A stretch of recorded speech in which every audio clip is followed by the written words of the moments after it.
Adam, how would you like to turn into an idiot? I'm not sure I follow.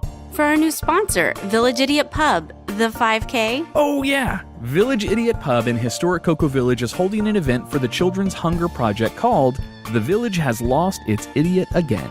The run is a 5K held right in front of Village Idiot Pub on Harrison Street in Cocoa. It's an event to raise money and awareness for the Children's Hunger Project. While you can run, you don't have to. You can walk, skip, or drink your way to the end. So bust out those costumes, bedazzlers, and sequins and get creative, as there will be awards for the best dressed fool or idiot. The theme is Masquerade Ball. Also, you've heard them on Living Podcariously do a performance, as well as guesting on the Twisted 10. Our friends of the podcasts, Hot Pink, will be performing for the Village Idiot at 7 p.m. This 5K is not a timed event. It's a fun run. It's really about having fun and raising some money for the Children's Hunger Project. Village Idiot Pub has over 30 beers on tap, including ciders as well as Hefeweizens, my favorite, hundreds of bottle choices, and a great selection of wine. So get your friends together for the run, then enjoy the board games, puzzles, and giant Jenga inside, as well as Hot Pink's performance. Jason and the rest of the staff are awesome and will take excellent care of you. Mention either one of our shows to the staff and get 10% off your tab. You can catch the entire cast from Living Podcariously as well as the Twisted 10 there on April 1st for this run. I'm thinking we should set up mics and let our listeners and the people at Village Idiot add some commentary. Ooh, that could be dangerous. The Village Idiot Run will be on April 1st, directly in front of the Village Idiot Pub on Harrison Street in Cocoa, directly across from the big park. Visit Village Idiot Pub on Facebook for full event details.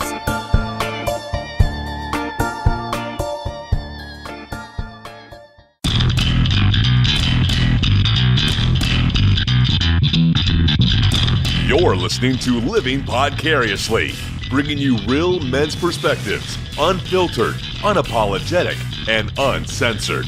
Recorded live in the Living Podcariously studio in world-famous Cocoa Beach, Florida.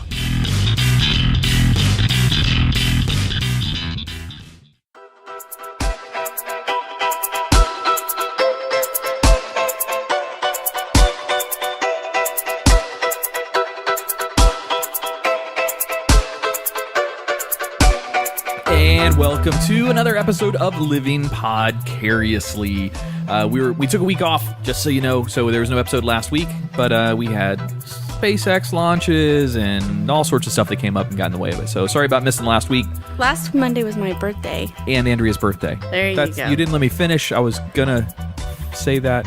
Okay, start over. All right, my name's Adam. I'm one of the hosts. Sitting on the Lady Chase.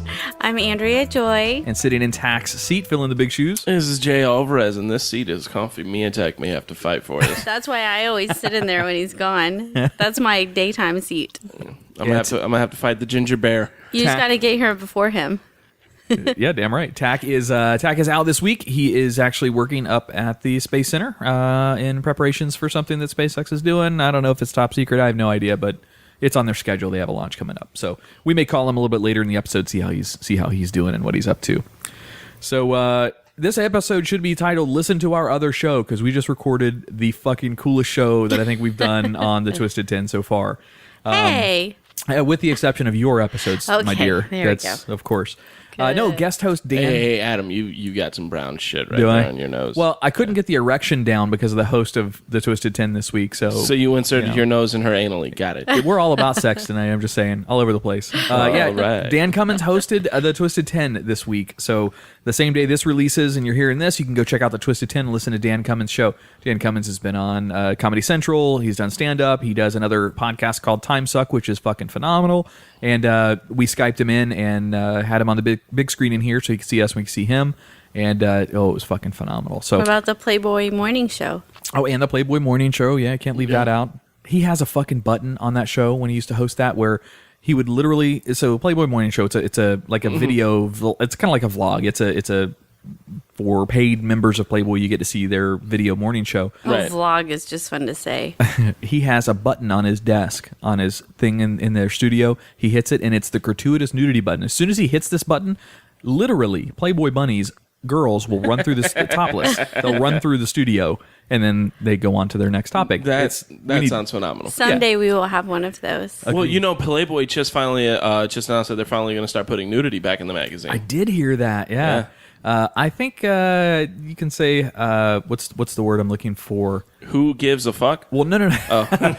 No. The only reason they did this entire thing for going no nudity then back to nudity was just a publicity stunt. I think that's really what this comes down what to. it was is that they were nobody buys porn anymore, so they were hoping, but people buy lad mags, like Stuff and Maxim. So point. they were kind of they wanted to take the magazine to more of that angle, hoping that Playboy would bring some gravitas to that. And that would also increase their buyership because you don't have to be a certain age to buy Stuff or Maximum because there's no nudity. That's a good point. Yeah. So they were hoping to increase the numbers that way, and that just backfired. So like, well, fuck it, we're selling the same numbers. Let's put the tits back in there. Yeah, but Playboy wasn't getting really talked about at all. So they go no nudity. Oh, a lot of big media hype, and then a few months later, when it's died back down, they're going to reintroduce nudity again and get some more conversation, like we're talking about them now. That whole, you know what I mean? Yeah. I think it was a still publicity find the little stunt. bunny on the front The bunny is always there on the cover. Yes. You have to find it. What are you It's talking- hidden. There's What is always there, there's Easter always egg? a hidden bunny on the front. Really? Cover. It I was didn't my know that. favorite part growing It's up. not. as a little kid. It's not always hidden, but there is always a bunny on the front Yeah. cover. Huh. I Well, did when I not was know like that. 5, it was kind of more hidden. I would. Yeah, no, some are more hidden than others. Sometimes they're hidden pretty. Sometimes it's pretty cool the way they're hidden, and sometimes it's like right there in front of your face. Obvious yeah, one. Yeah, so it depends, but it's always there. I consider releasing Easter eggs in like our logos because we're, Tach has been working on our logo redesign a little bit. Mm-hmm. We just did the Twisted 10 logo, and we got new intro stuff that's coming in for that. I was thinking about doing some kind of Easter egg somewhere in our logos, like making it one of those things where if you look hard enough, you can see another image. I don't know. What do you think? Put my dick in there somewhere. I'll do it. We'll work on that. All right. We'll get that explicit title back up. All right. So, Jay, I got a question for you. Bring it on. Generally speaking, in a relationship with a girl, what do you think is one of the biggest tests to see if your relationship is going to be, long running? What's a good test in your mind? What's a good litmus test to say, okay, this girl's good. She knows what's up. I have said this time and time again. A road trip is the best way to know. And if it isn't going to work out, a road trip also presents plenty of opportunities to dispose of a body. That's a good call. And that can work for either person. I'm not saying that has to be the guy's idea. Maybe, if Lorena Bobbitt would have just had enough open road, she wouldn't have had to use a Wendy's parking lot, is all I'm saying. I thought I was about to get some kind of test. No. Did I have a test? I didn't realize I was taking a test. You had a test and you didn't realize it. Oh, also, if I ask her what her favorite band is and Nickelback comes anywhere in the conversation, I'm done. I like Nickelback. Yeah, no, that's why you're with Adam, and it would have never worked with any other man. Keep him. The best I heard, because I was on a date. We'll sidetrack real quick. I was on a date in New York, and I was on this. I was talking to this girl, and I asked her the all-important first date question. You have to ask it: Beatles or Stones? Sure. And she looked at me dead in the eye and said, Zeppelin. And I proposed to her right there in a Five Guys in Manhattan, like right there off of Houston Street. I just fell to my knees and said, fucking marry me. Nice. Other acceptable answer would have absolutely been the Kinks, but I will absolutely take Zeppelin for your favorite British invasion band. What about Pink Floyd? Were they British? I don't know if they're British. No, they're American, aren't they? Yeah, no. Because Beatles and Stones, who's your favorite British invasion? I guess that's a good point. Were the Wiggles? The Wiggles are Australian, and I hold them lower than Nickelback.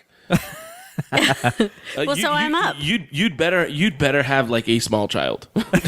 What's had your favorite band? I love the Wiggles. If you listen to the last episode, the one where we did live recording up at Village Idiot Pub, we interviewed randomly, not the Wiggles, but we interviewed Roger Waters from Pink Floyd. He showed up in the he lives around here apparently, That doesn't surprise me. It's Florida. but it wasn't really him. It was just some old drunk that claimed to be this guy. Jason, the owner of Village Idiot, comes over to us later and he goes, he tells everybody that's not really who that is. But we interviewed him anyway, and I put it on the fucking title. I'm like, hey, maybe we interviewed him. That's crazy. Anyway, no, Andrea, yes, you had a test, and you passed with flying colors. I did? Yes, you did. So we took a road trip to South Carolina. Granted, not that long of a road trip, but it's still 8 hours of driving in the car. You know what I mean? It's One still way. a long... That's one way. daunting. Yeah. One way.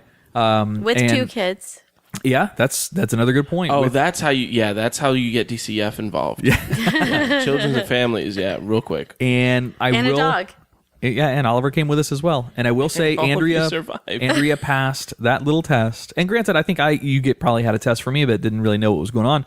Andrea passed my test with flying colors. I've been on many road trips with many girls, and it will bring out the arguments or the bickerness or something really fast. So I drove the whole way. We got a nice rental, and because neither one of our cars would fucking make it there and back. Got a nice rental, and I'm driving the entire way. I did the man's job of driving the car. Granted, I didn't want to. I wanted to sleep in the passenger seat, but I didn't. I drove the whole way. I was sleeping aloud. Andrea was not only a perfect co-pilot and navigator, she was a good corraler of the children, like playing games with them, doing those kinds of things, keeping them entertained, short of them having their electronic devices in front of them. When you're going up north, when you get to each state, like Georgia, you see a palm tree, 10 points. South Carolina, 30 points. Oh, I always played the ABCs on license plates. Yeah, but you did that, but the car was too big, so we couldn't all see. She does that ABC game with road signs, like billboards and shit. Yeah. So you'll look for the letters in the I'm billboards. surprised you get tired of all my silly songs I sing, too. No, she did sing songs. I love your singing, though. So she also did a really good job of keeping me entertained and fed the whole way. So and she gave you roadhead during the entire trip. I wish, but We the had kids were kids. there. Trust me, that was... I did give him a stress ball. Yeah, she whipped out a tit every once in a while when the kids were asleep. When he job. would start getting angry, be like, "Ah!" I'd be like, "Here you go." I will say the worst drivers in that trip were here in Florida. They were not in Georgia or South Carolina. It was the here worst. in Florida. Yeah, this is driving hell. Yeah, it was I brutal. actually, with that stress ball you talked about when I was driving an 18-wheeler, because you're so much higher up, you see a lot more stuff. Yeah. You're at a different angle. You'd be surprised how much sex you see on the highways. Really? Oh, yeah. It would blow your mind away. I see what you did there. Blow your mind. Pun not intended, but it will blow you away to know how much sex is going on these highways. We kept it PG-13. Yeah. It was Ish. just she would pull the boob out and every once in a I'd while. give you a and- massage, give you a little massage. Yeah. It was all right. It was good. We were But sneaky. Listen, she never backseat drove. And listen, I'm not the best driver in the world. I'm good, but I'm not the best. And I could certainly have been side seat driven, if you know what I mean, or somebody directing me from the side seat, like slow down, speed up. Why are you following this guy so slow? Whatever. She never did it. The entire Oh, but you guys trip. have been together long enough, too, that she's driven with you, so she knows you're driving. Yeah, but not that habits by long. now. We haven't driven that far. The farthest we've driven is Orlando and back. Simple trip, 45 minutes one way, easy. That's a lot of 95. Yeah, this long of a trip, that really put it to test. And Andrea, you passed with flying colors. And we made it back with one bathroom break. Yeah, the whole trip back just stopped once. That's impressive with children. And I Yeah. introduced Andrea to Bojangles. Oh, you've never had the glory that is Bojangles? No, we got to eat out in the mo- parking lot. The most racist named chicken joint. Exactly, yes. It definitely is racist named. But fried chicken. And, Every single person in there was African American. That's true. That's a good point. No, we have it's my favorite place. It's in Miami. It's a small joint. It's Uncle Tom's Barbecue. Oh. And I'm sitting there, I remember looking at him like, there's some Cuban dude running that place that has no idea what Uncle Tom means. So, hey, I figured we give Tach a call. You guys want to call Tach? Oh, that's fun. Yeah, Let's give him a call because I've got our line hooked up in studio now, so we can actually use it for receiving and making some phone calls. So let's call him on the old Skype. Fuck with him. I would love it if the next rocket crashes. It's because we distracted Tach. Hopefully, I'm not calling Dan Cummins again. No, it says Taxel. Taxel. Tosh. Tosh. Oh, Tosh. Toch. Toch. Yeah, hello. What's up? What's up, Toch? Hi, Toch. Tosh. Dan Cummins, because you weren't here for that the Twisted 10 episode. You were working, so Dan Cummins says, "How do you say your other guy's name? Is it Toch?" And we said, "Yep, yes, it is. That's exactly how you pronounce it. Way to go." You better not have. Oh yeah. How you doing, buddy? Just busy working. Oh, I guess for legal reasons, I have to say you're live on the air with Living Podcariously now. I guess that's how that works in the state of Florida. You got to let both parties know they're being recorded, huh? Yeah, we are calling you on a recorded line. Yes, I'm aware. So you sending shit up into space right now? Yeah, I'm getting ready to hit the button now. It's getting ready to take off. So Yeah, you got all that radio interference for your cell phone out there. Yep. You're breaking up pretty good. Am I? Yeah, you are, but it's okay now. We just started recording Living Podcariously. We're still in the first segment. Andrea's got some stuff she wants to ask you a little bit later in the episode. So if you're not too terribly busy, then we'll give you a call back and bring you up live on the show to answer some of these questions. You good with that? Yeah. What time is that going to be? Like about I don't know, an hour maybe. hour or so. Yeah, that's fine. Are you going to tell them what it is? Yeah, I'll go over it. It's 15 things men do that make any lady question the stability of her relationship. Really, what it is Andrea doesn't want to be outnumbered by guys on this one, so we need you to even the numbers out. That's exactly right. How did you know? Hilarious.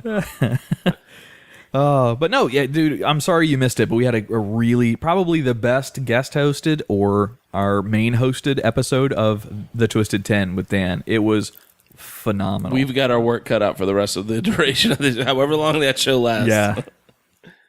Well, can you please tell our listeners to know that I'm not there because you guys banned me from being around celebrities? Because I had to work? You sound like you're like when you're listening to the radio and they go to the traffic guy and it's in the helicopter. They're like, back to Tach in the helicopter. You sound like you're our guy out there in the helicopter. It's taking everything in me to not ask how traffic is on A1A. Yeah. Traffic looks good up here, guys. Or considering where you work, we need to add some beeps and sounds in the background, and you're on the space station right now. We lost the bleeps, the sweeps, and the bleeps. The what? The bloop, bloop, bloop. Well, all right, man. So yeah, how's it going? I'm just working it. Are you cooking? Don't you cook stuff? Now, yeah, I did earlier. Now I'm cleaning up and doing dishes. And What did you make for dinner? tonight was pineapple chicken with coconut rice and mixed vegetables. Ooh. Do you have any leftovers? I was gonna say the same thing. We're on your way home, right? All right. It's a lot better than the 7-Eleven frozen pizza. Yeah, the frozen pizza was pretty good. I don't mind that. It wasn't too bad. All right, brother. Well, we'll let you go. I know you're working. We won't keep you on the phone the whole time, but we'll hit you back up later in the show. An hour will be perfect. All right, Cinderella. Have fun. Hey, check out Twisted 10's Facebook page, Tach, for the picture. We took a picture with Dan Cummins on the big screen. Well, you guys texted it, so I saw it. Oh, that's right. Yeah, I forgot that. You did. And you replied. Like, hey, let's text this so Tach feels more like shit. Hey, next week, I know you're out again next week, but we have I can't even think of a celebrity. Tom Cruise is coming in studio. No, I'm just kidding. Amy Adams. Amy Adams. All right, brother. Have a good night at work. We'll call you back a little bit later. All right, man. All right. See ya. Amy Schumer. That's who you should hit up. Okay. All right. Well, let's take a break in studio. When we come back, Andrea's got some pretty fun MadLibs to play with us in studio. Yeah? Okay. Yeah? You don't want to jump to that one that soon? Okay, I just thought that was a kind of towards it. We can do it. Sure, MadLibs it is. All right, we're going to take a break. We'll be right back.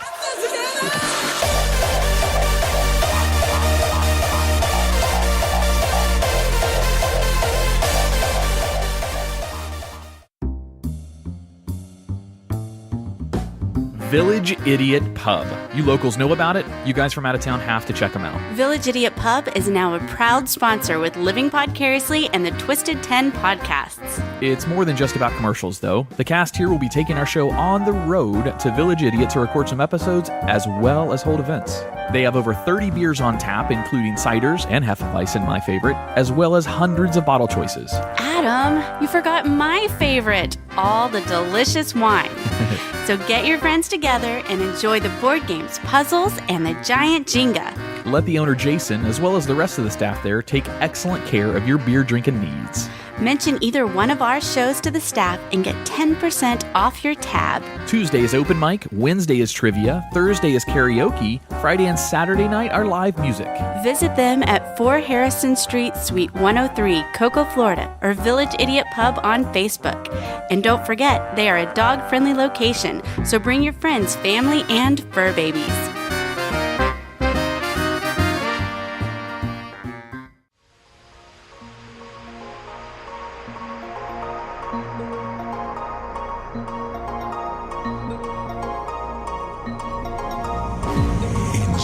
Structures, overpowering creatures, technological elements, trashed surroundings, and absurd features. This is a world not seen before. A world only existing in books and tales. A world where the insane have the truth.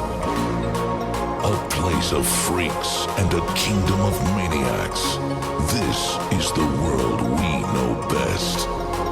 The world of madness.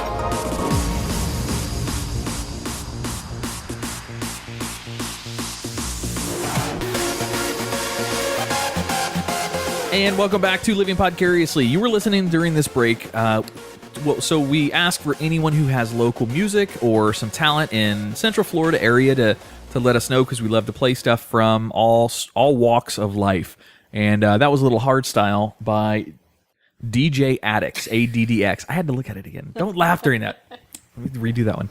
That was a little bit of hardstyle from DJ Addx, Addx. I'll put the link to his SoundCloud in the show notes if you want to listen to it. Go check it out. Some people like hardstyle. Some people don't. Some people like trance. Some people, whatever. But I like it hard. Oh, yeah. You mean to play that upstairs later? Can you do that? I don't think I can keep up with the rhythm of some of those songs. It's the beats, 180 beats beats a minute. It's pretty quick. It's worth a try. All right. I get worn out in about 30 seconds. It's on a going to good be night. a fun 30 seconds. So, Jay, we did you did Texas here recently. We did Greenville, South Carolina. Yeah, we were all traveling out of town this week. Yeah, it was a fun road trip weekend for us.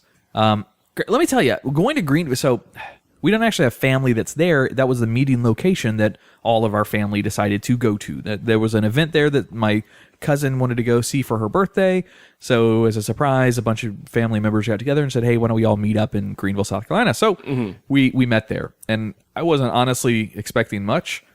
God damn, I was blown away with Greenville. That place was phenomenal. The downtown, like the city center, the metro area, like the center village area, whatever the hell you want to call it. The main street. Excuse me. Yeah, Main Street was unbelievable. They had, it was a very comfortable walking area. You didn't feel like, like Orlando's a good example. Walking down Church Street, you get 2 streets off of Church Street, you're into some serious ghetto.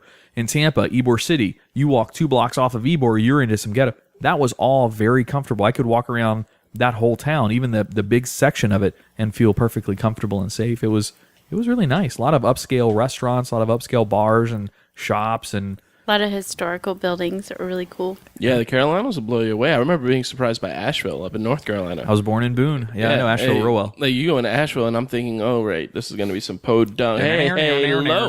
Yeah, I'm like, all right, the banjos have to be like deafening at this point. Yep. That's how loud they are in Appalachia. And I got there, and I was like, this is pleasant. It was great. You would like Blowing Rock, knowing what you like about the country and seeing nice. The place. I thought you. I'm like, no, I'm not. I'm not talking Rock the wrestler. I'm talking the city. Yeah, Blowing Rock. I mean, I would blow Dwayne Johnson if it got my career up, but I'm sure that's how most of the people got on that HBO show he's got. We're batting pretty well here. Maybe I should ask Dwayne Johnson if he wants to host an episode of the Twisted Den. What do you think? Might as well. It doesn't matter what you think. It doesn't matter. Wyclef Jean and The Rock. Gotta love it. But anyway, yeah, it was really cool. I like how you guys went to South Carolina. I went to Texas. Both places geographically north of where we are, however, further into the south than where we actually are. Yeah. Florida, even though it's in the south, isn't really considered a southern state. Even though it's south, it's once you pass Tallahassee, maybe even Gainesville, I'll give it to you, but probably not. Once you get past Tallahassee, Florida is just its own. It's Florida. It's a melting Well, pot. It's just a social experiment gone wrong, kids. When you have kids and you take them on and you could pick things that, the family can do. And his mom had taken us on this trip and she was going to take him to the zoo or if they went to the park or any of that. No, our kids were totally engrossed with the idea of going to the beef jerky store. To try beef jerky and buy beef jerky. And that's where we went more than a candy store or anything. It's such a beef weird jerky. thing. Had to have it. I remember there's this place on I-10. It's I want to say it's right between I-95 and I-75, or maybe just a little west of I-75 on Florida and I-10, or in Florida on I-10. It's a little Bumblebee gas station, but it's like a rest stop. They've got a Dunkin' Donuts, they've got a Burger King, and they have this beef jerky store, like this little place where you can just buy custom beef jerky.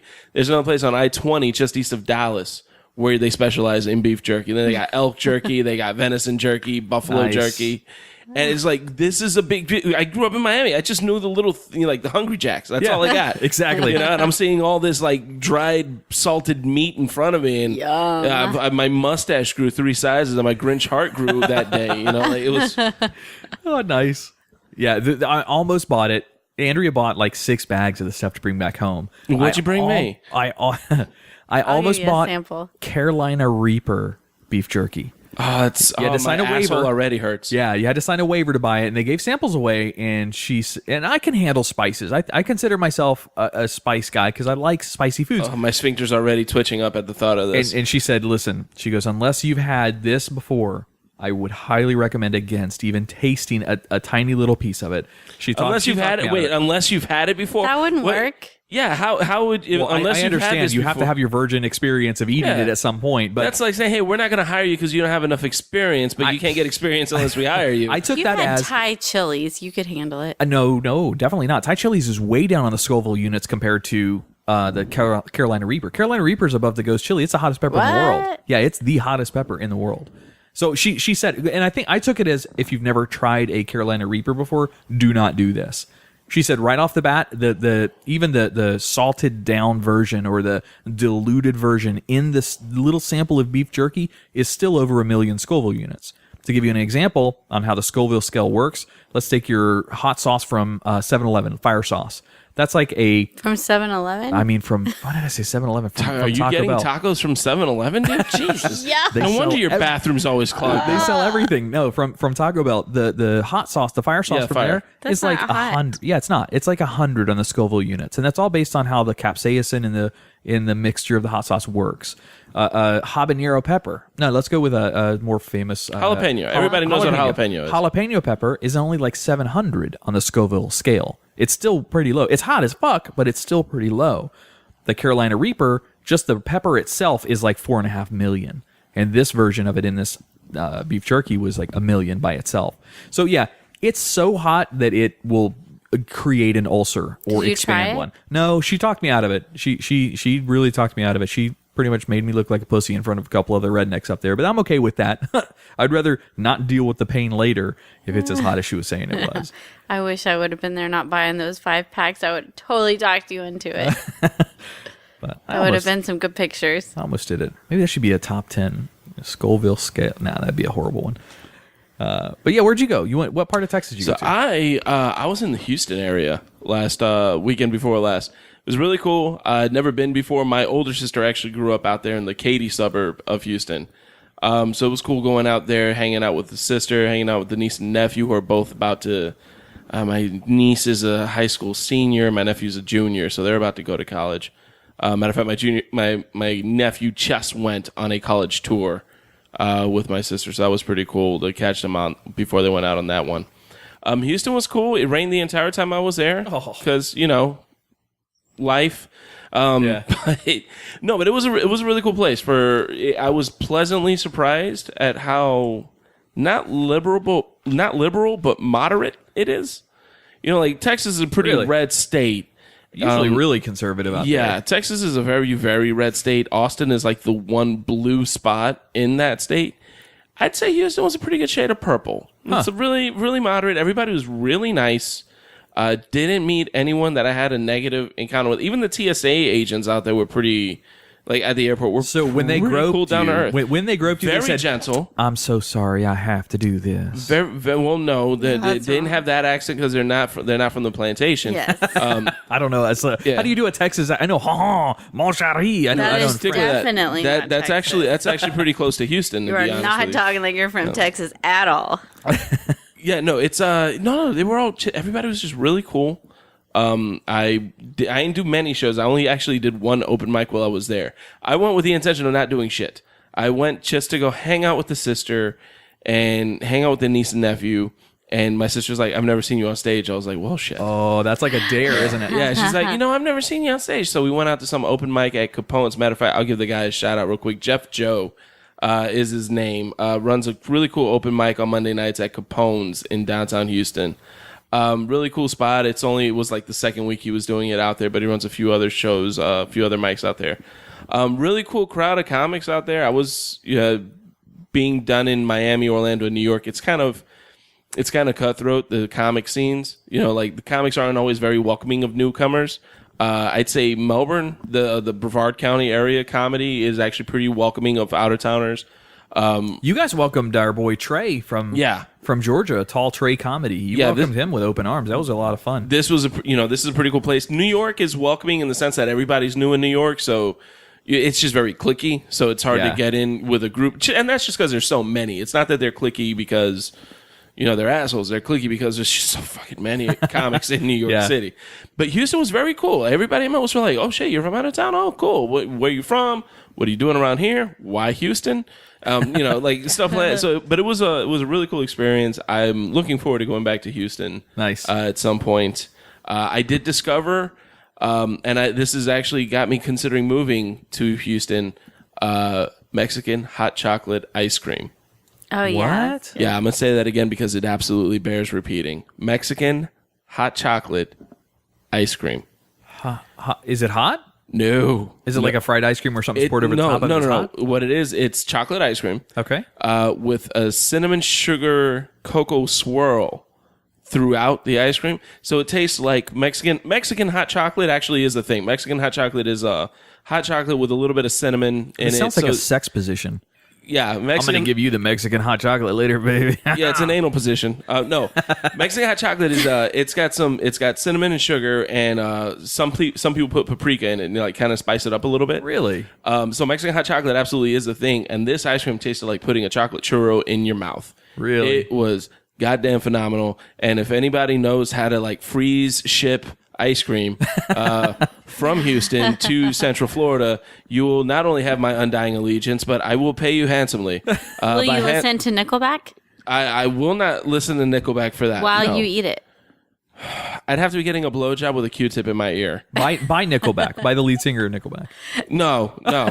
Too far. He does not. That's way too. I don't know how Avril Lavigne dealt with him for as long as she did, but no, I'm not. Avril Lavigne dated that guy? Married him. Really? Yeah. I don't know. I thought you just said Adam Levine. No, Avril. I got that. Yeah, no. Next. For Nickelback, for me to have to tolerate Nickelback, I would have to be getting a blowjob with a Q-tip in my ear, eating Mexican hot chocolate ice cream. And they would have to be low. Like I'm listening to them play through someone else's headphones. Got it. That would be the only way that's tolerable. But what if Nickelback sends you the ice cream? Then they get your Look, if it's the goddamn people from Nickelback that find out how to send me that ice cream, then fine. Okay. Fine. I may not listen to them, but I'll stop shit talking them. I'll stop trash talking them. Next week on the show, we're featuring Nickelback in Living Podcariously Studio. They've really slumped pretty far to come in our studio. I'll say it straight to his ugly fucking face. I don't care. I don't care. You cookie cutter band, you. Unless some of our listeners like Nickelback, then they're all right. I had fun at the concert. Just kidding. Everything's fun live. Golf is fun live. Of course, Nickelback is fun live. Something else recently happened that was a lot of fun. Cocoa Village hosted Andrea Joy's birthday party. Annually. They do this every year. Did they know that? Or Yeah, they do it every was it the year Andrea for Joy me. takeover of Cocoa Village? Everyone there came for my party. They were all saying happy birthday to me. Very There's cool. like 10,000 people down there. Dead serious. There was that many people in Cocoa Village that night. It was a big party. I mean, they also do a parade and throw beads out.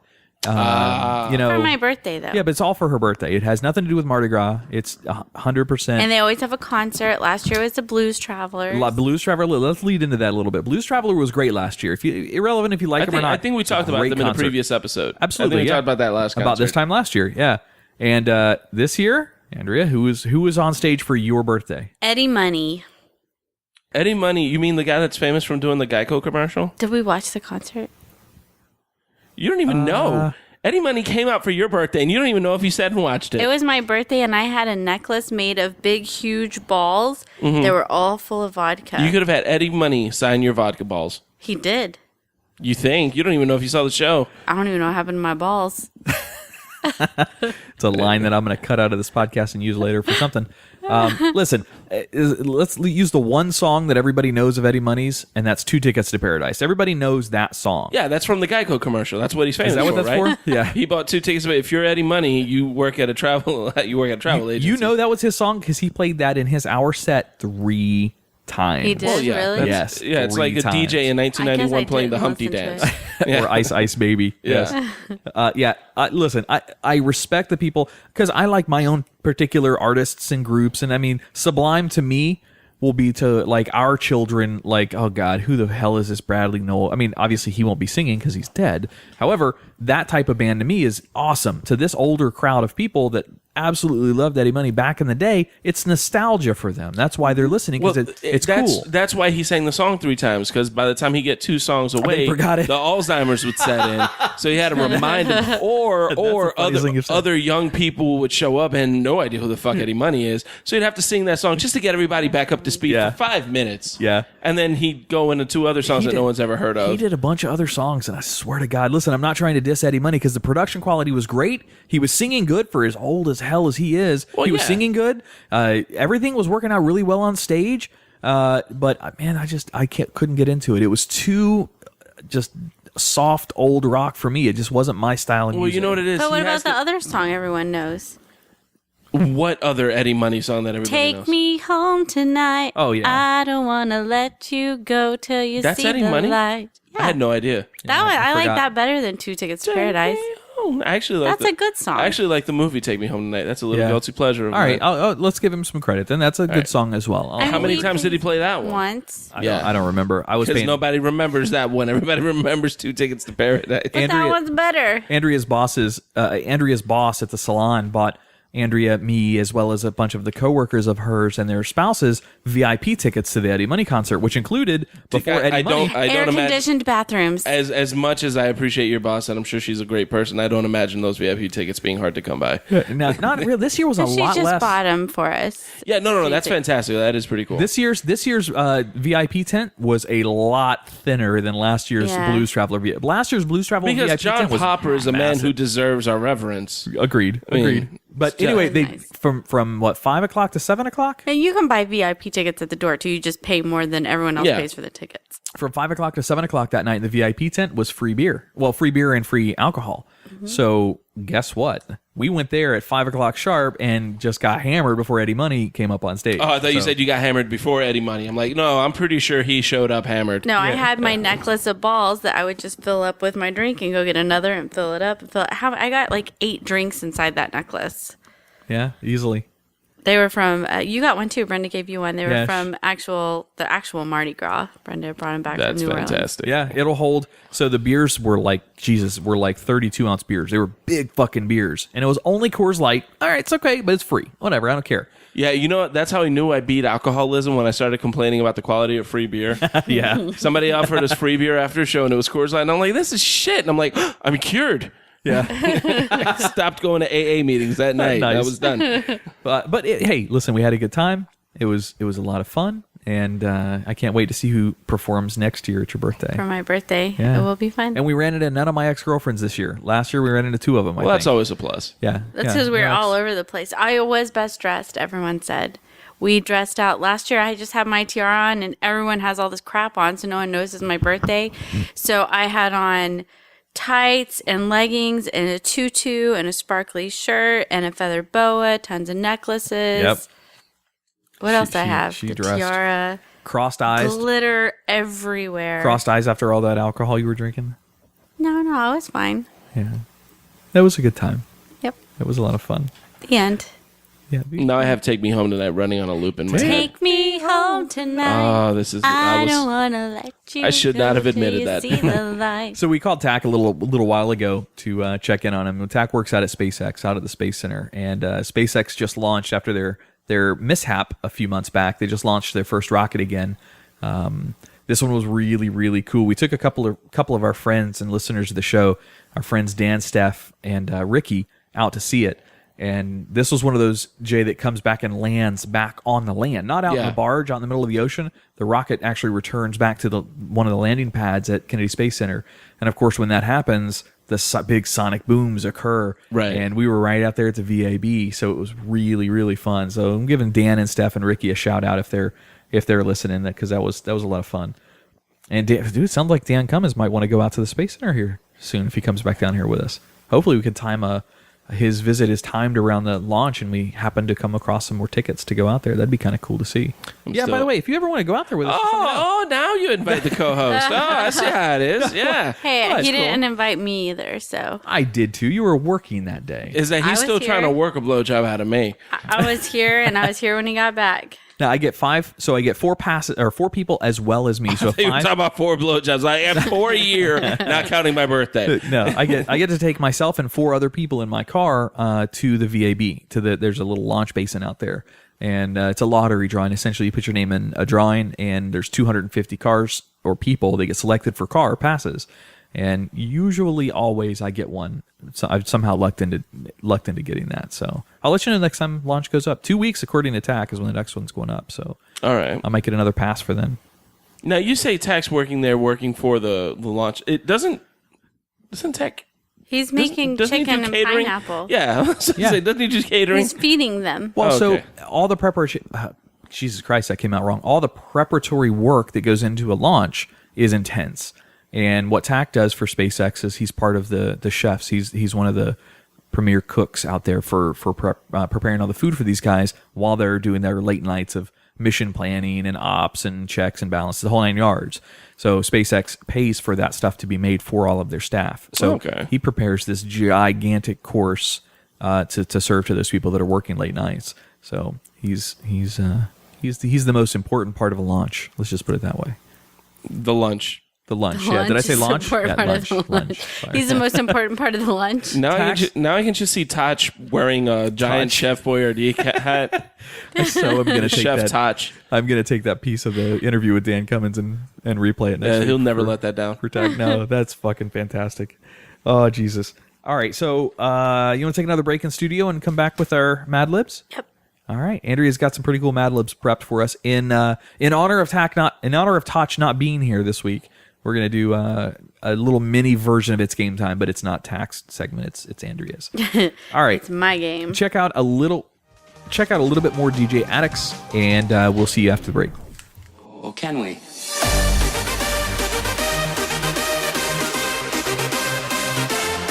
Hey, it's Adam. If you enjoyed the content or the cast of Living Podcariously, be sure to check out the other show we produce. It's called The Twisted 10. Each week, a host or a guest host takes over the show and brings their own unique and original top 10 list to the show. Here's a few examples. Top 10 crazy religious practices. Top 10 sexual fetishes. Twisted Guinness World Records. Top 10 possible human extinction events. And my personal favorite, top 10 best or worst infomercial products. As you can see, the content is all over the place for the show. However, it is a lot of fun to produce, and we hope you like it. As always, thanks for listening.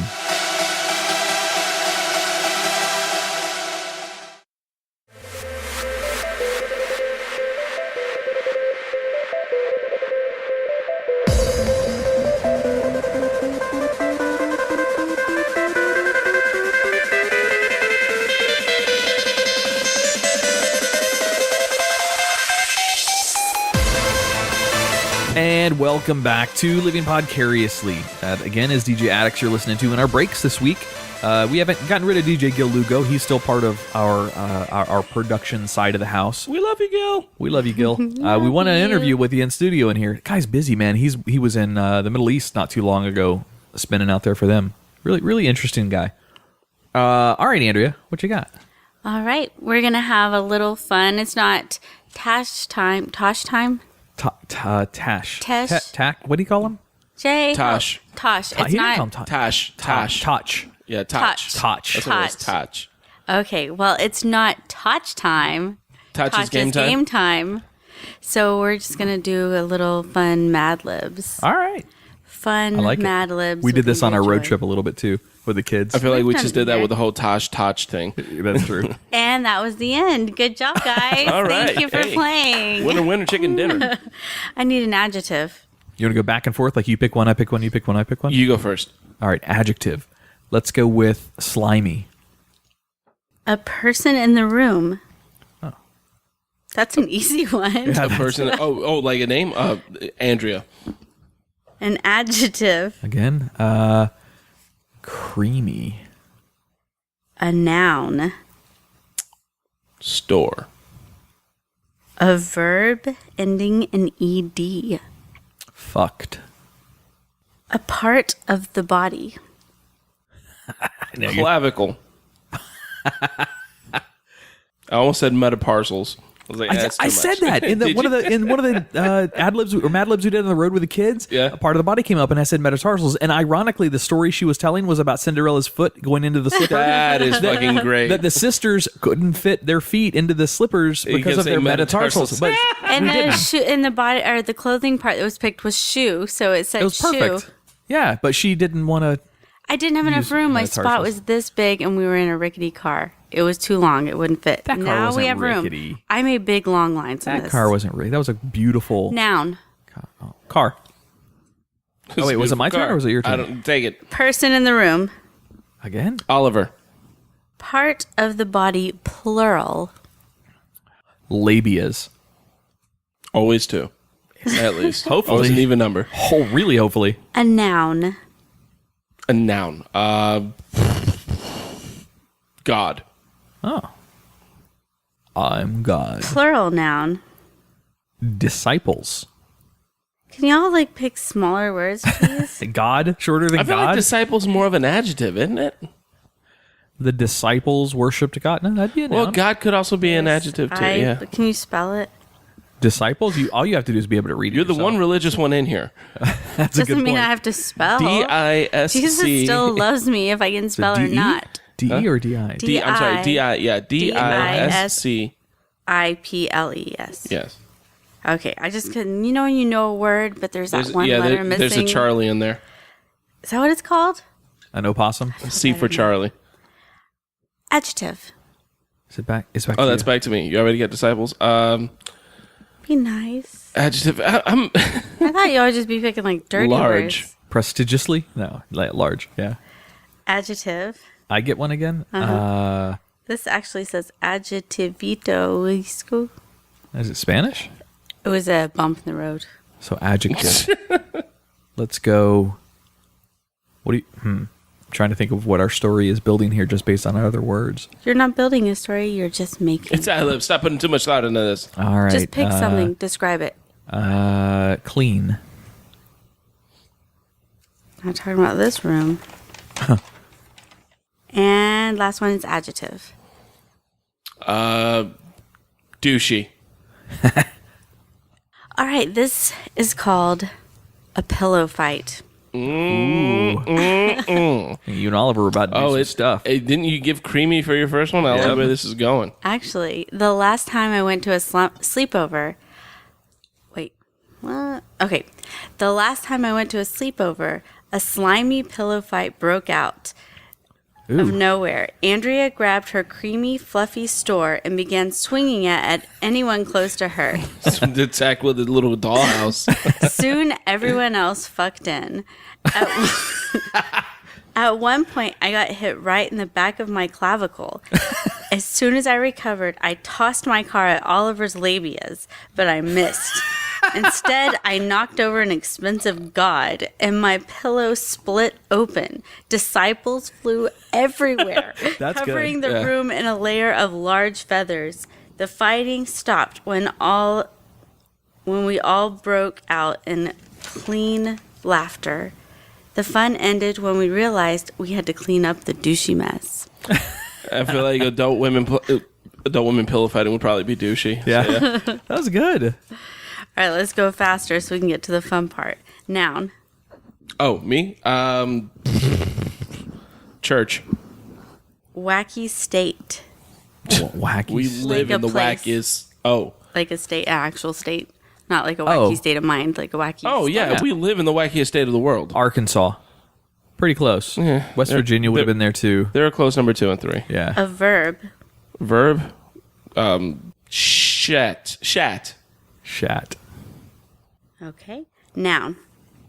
Banjo. A proper name. A proper name. Chinford. What? Chin. Chinford. He's a proper gentleman. Chinford Wellington III, the most proper gentleman you'll ever meet. Sir Edward Windsor III, Andrea. Newton. He was a top hat and monocle. Third. That's what my name for my dick is. That Sir didn't Edward fit in the Winston III. spot, but I wrote above the name. Okay, Chinford? verb. Verb. Strike. A noun. Car. A verb. Gallivant. Mm-hmm. Like that one. I like it. It's a $5 word right there. Fan. Noun. Noun. Cherry. Ooh. Part of body. Metatarsal. You just see the look on her face get frustrated. And like, you son of a bitch. I think the podcast listeners heard Adjective? her get frustrated. Adjective. Difficult. Relative. Ooh, brother cousin. Adjective. Activity. Activity. Oh shit, we just went brother cousin. What's the best one? Menaged. Ooh. Oh, menage a trois. Okay. What's just a menage? A chain restaurant. We're going to go Fuddruckers. Not Bojangles? I almost went Bojangles, but I wanted to eat at Fuddruckers and take the kid. They have bison burgers there. Oh. Bojangles. Fuddruckers make some unique food. An adjective past tense. A past tense adjective? Yes. Like you jumped. That's guess. That's a verb. Yeah, there's no describe. Yeah, there is no such thing as a past tense adjective. Why is a Latino teaching you this? No, I'm trying to see what. The only thing with tense is verbs. Let's go with a verb then. Past tense verb? Yeah, let's do that. Hoped. A month. Let's go February. I would said Black History, but all right. noun. With the technical name. I like that. A noun.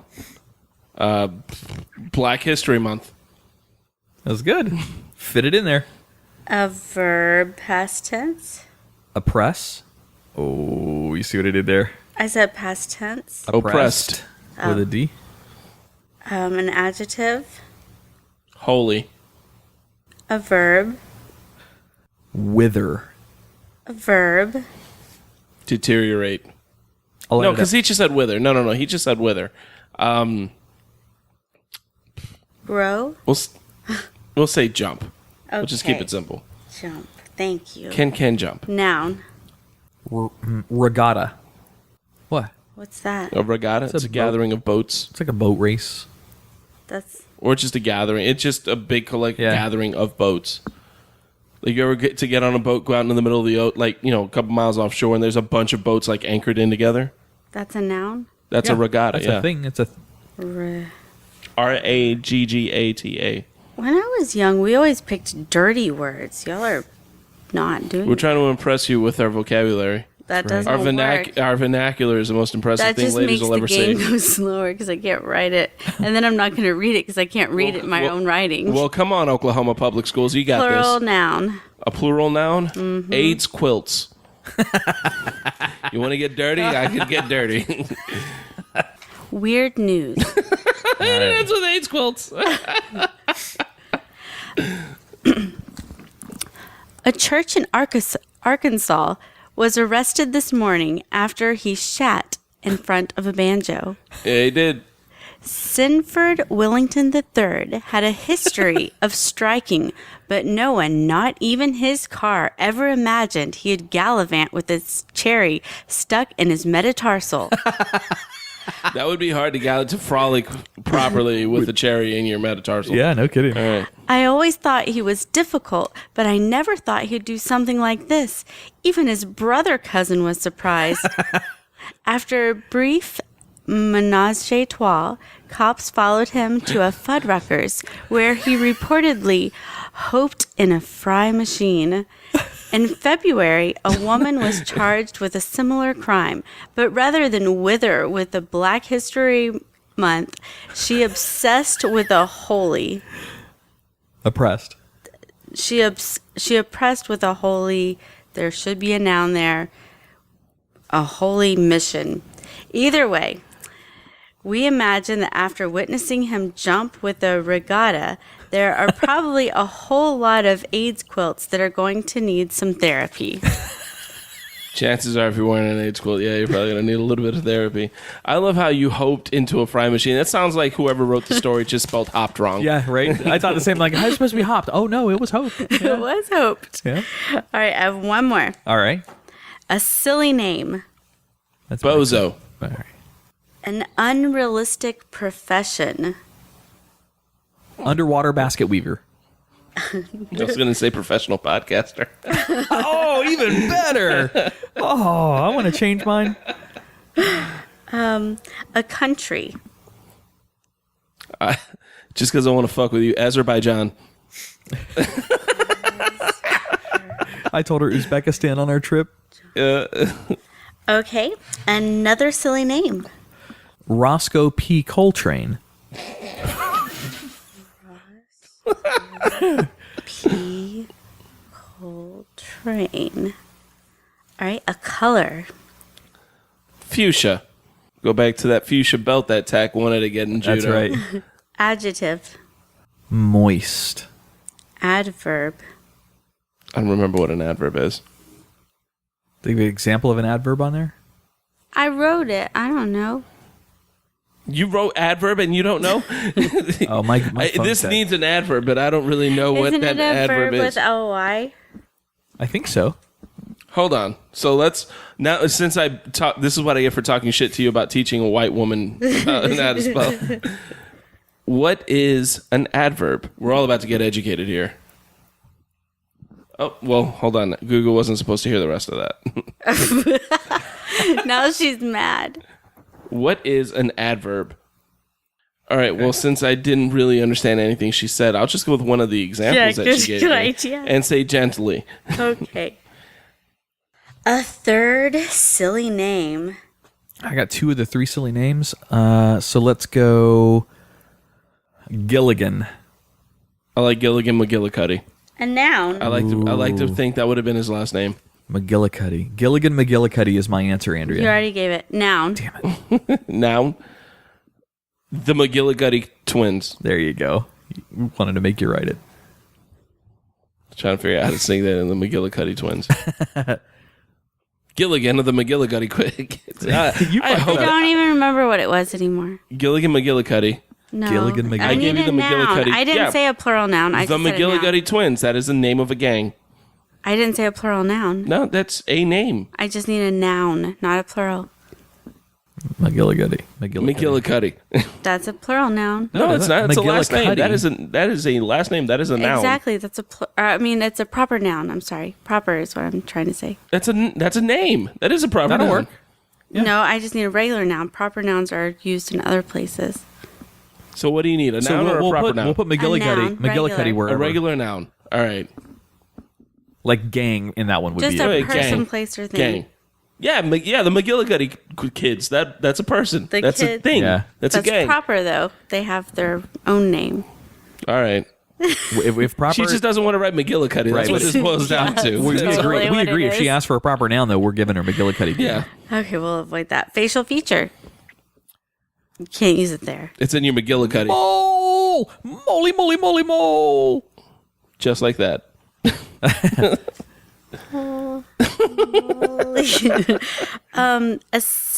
The second silly name was Gilligan. No, that wasn't the second one. It was Roscoe. Oh, Roscoe P. Coltrane. Azerbaijan. No, that was a country. Azerbaijan is a country. Oh, Uh-oh. it was Yeah, you just offended an entire country of people. What's a silly name? Azerbaijan? Yeah, okay. Roscoe Can you- P. Coltrane. Yeah, that's Yeah. the name. Can you please tell me how you spelled Azerbaijan? No, I will Please? not. Come on. No. I know you spelled it phonetically. She pronounced it right. That's so because hey, she spelled it phonetically. She had to have. So it's like A-S-S. it's not too yeah. off of phonetic. Yeah. No, that's true. A U.S. city. I don't even know. Go. I don't even know whose turn it is, but you pick it. Oh, a real U.S. city? Mm-hmm. Minneapolis. One Oh more. no, Cordeline. And we'll give a shout out to Dan Cummins. Ooh, Yeah, I didn't hear you. Cordeline. What? Court? Cordeline. Also because it's a nightmare to spell. Because it's in French. Cordeline. Okay. Everyday One French with more me. silly name. Another silly name. Oh, McGillicuddy. yep. Oh, McGillicuddy. You bastard. Okay, a verb. Oh, I thought the silly name was it because you said one more silly name. Okay, verb. Kill. I kill you. This motherfucker's squeaking over. A noun. What? A noun. Let's go dog. A formerly badass actor now selling out. That's fucking specific. Jean-Claude Van Damme. I can't do a Jean-Claude. I don't know his voice. He doesn't know his voice. It's a different accent in every movie. Good point. He played an American. And the last one is a noun. This is going to be so hard to read. Moil. No, that is no. That's a noun. It's a non-proper name of a person. Moil. It's a title. A moil? Do you know what a moil is? No, can you tell In me? the Jewish religion, it's the dude who bites the tip of their dick off. Yeah, it's the religious person that does the circumcision. Then in some sects of Judaism, Judeo, whatever, they suck the penises of the newly circumcised boys to draw out the blood and the whatever. It's disgusting. They stop the bleeding with their mouth biz. That sounds good. Stop the bleeding with your mouth biz. You're rapping over there, aren't you? Well, let's make the music with your mouth biz. That's an old Biz Marquee song. Oh yeah, good call. All right, if I can read this. This is a generic comic superhero movie. I know our answers. The McGillicuddy twins would have been perfect. Meet our hero, Bozo, a super intelligent underwater basket weaver.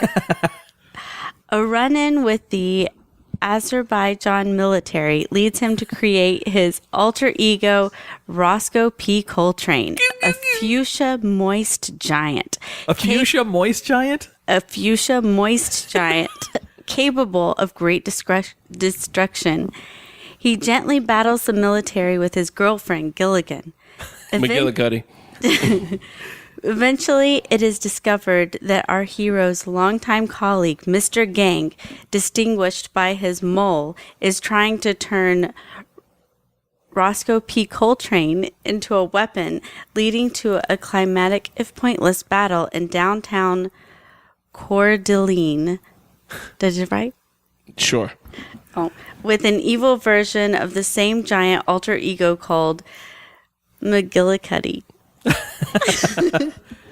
Eventually, the enemy is subdued by killing him with a dog in the final reel. Jean-Claude Van Damme appears to propose, joining him in a moil. So in the final reel, Jean-Claude Van Damme appears to propose, joining him in a moil. Moil. Oh, that had less impact than I was hoping for Moil.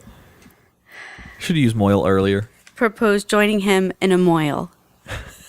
Oh, joint like better? they're both they're both performing a moil Yes. services. I like it now as a verb. No, they're joining him in a moil. I just figured they were violating a moil. Oh, I like. Would you like to join me as we anally violate this man? I like it. And now we're both in a moil. Huzzah! See, it's Kalu easier when I Kalay. can read it. The story flows better. Tach, we miss you, buddy. Come back and do It's game time. Get back in here. Okay, that's all. All right, good one. Good. MadLibs, Andrea. That was awesome. All right, let's take another break, and we'll come back with Andrea's Diary segment. We got a couple of good emails this week. Just saying. All right.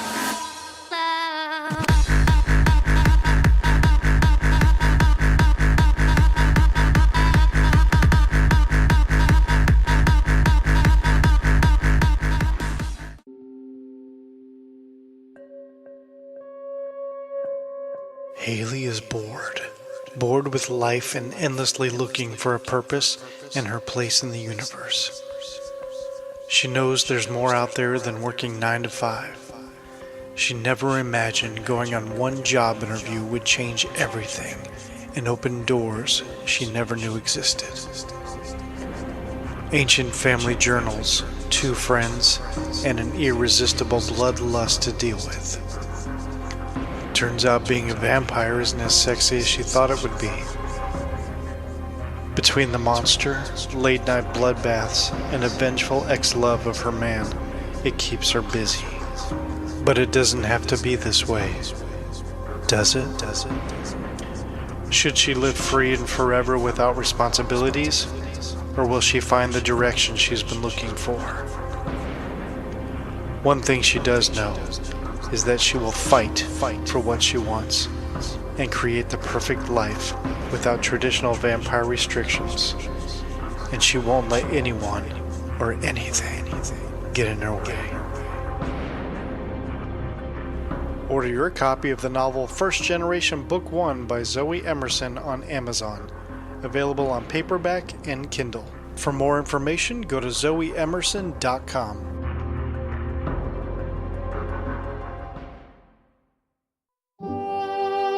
Peering into the inner thoughts and expressions of men. Women submit questions for Adam and Tach to get brutal, honest admissions. We call this the Guyry. Guyry? Really? Is that the best we could come up with?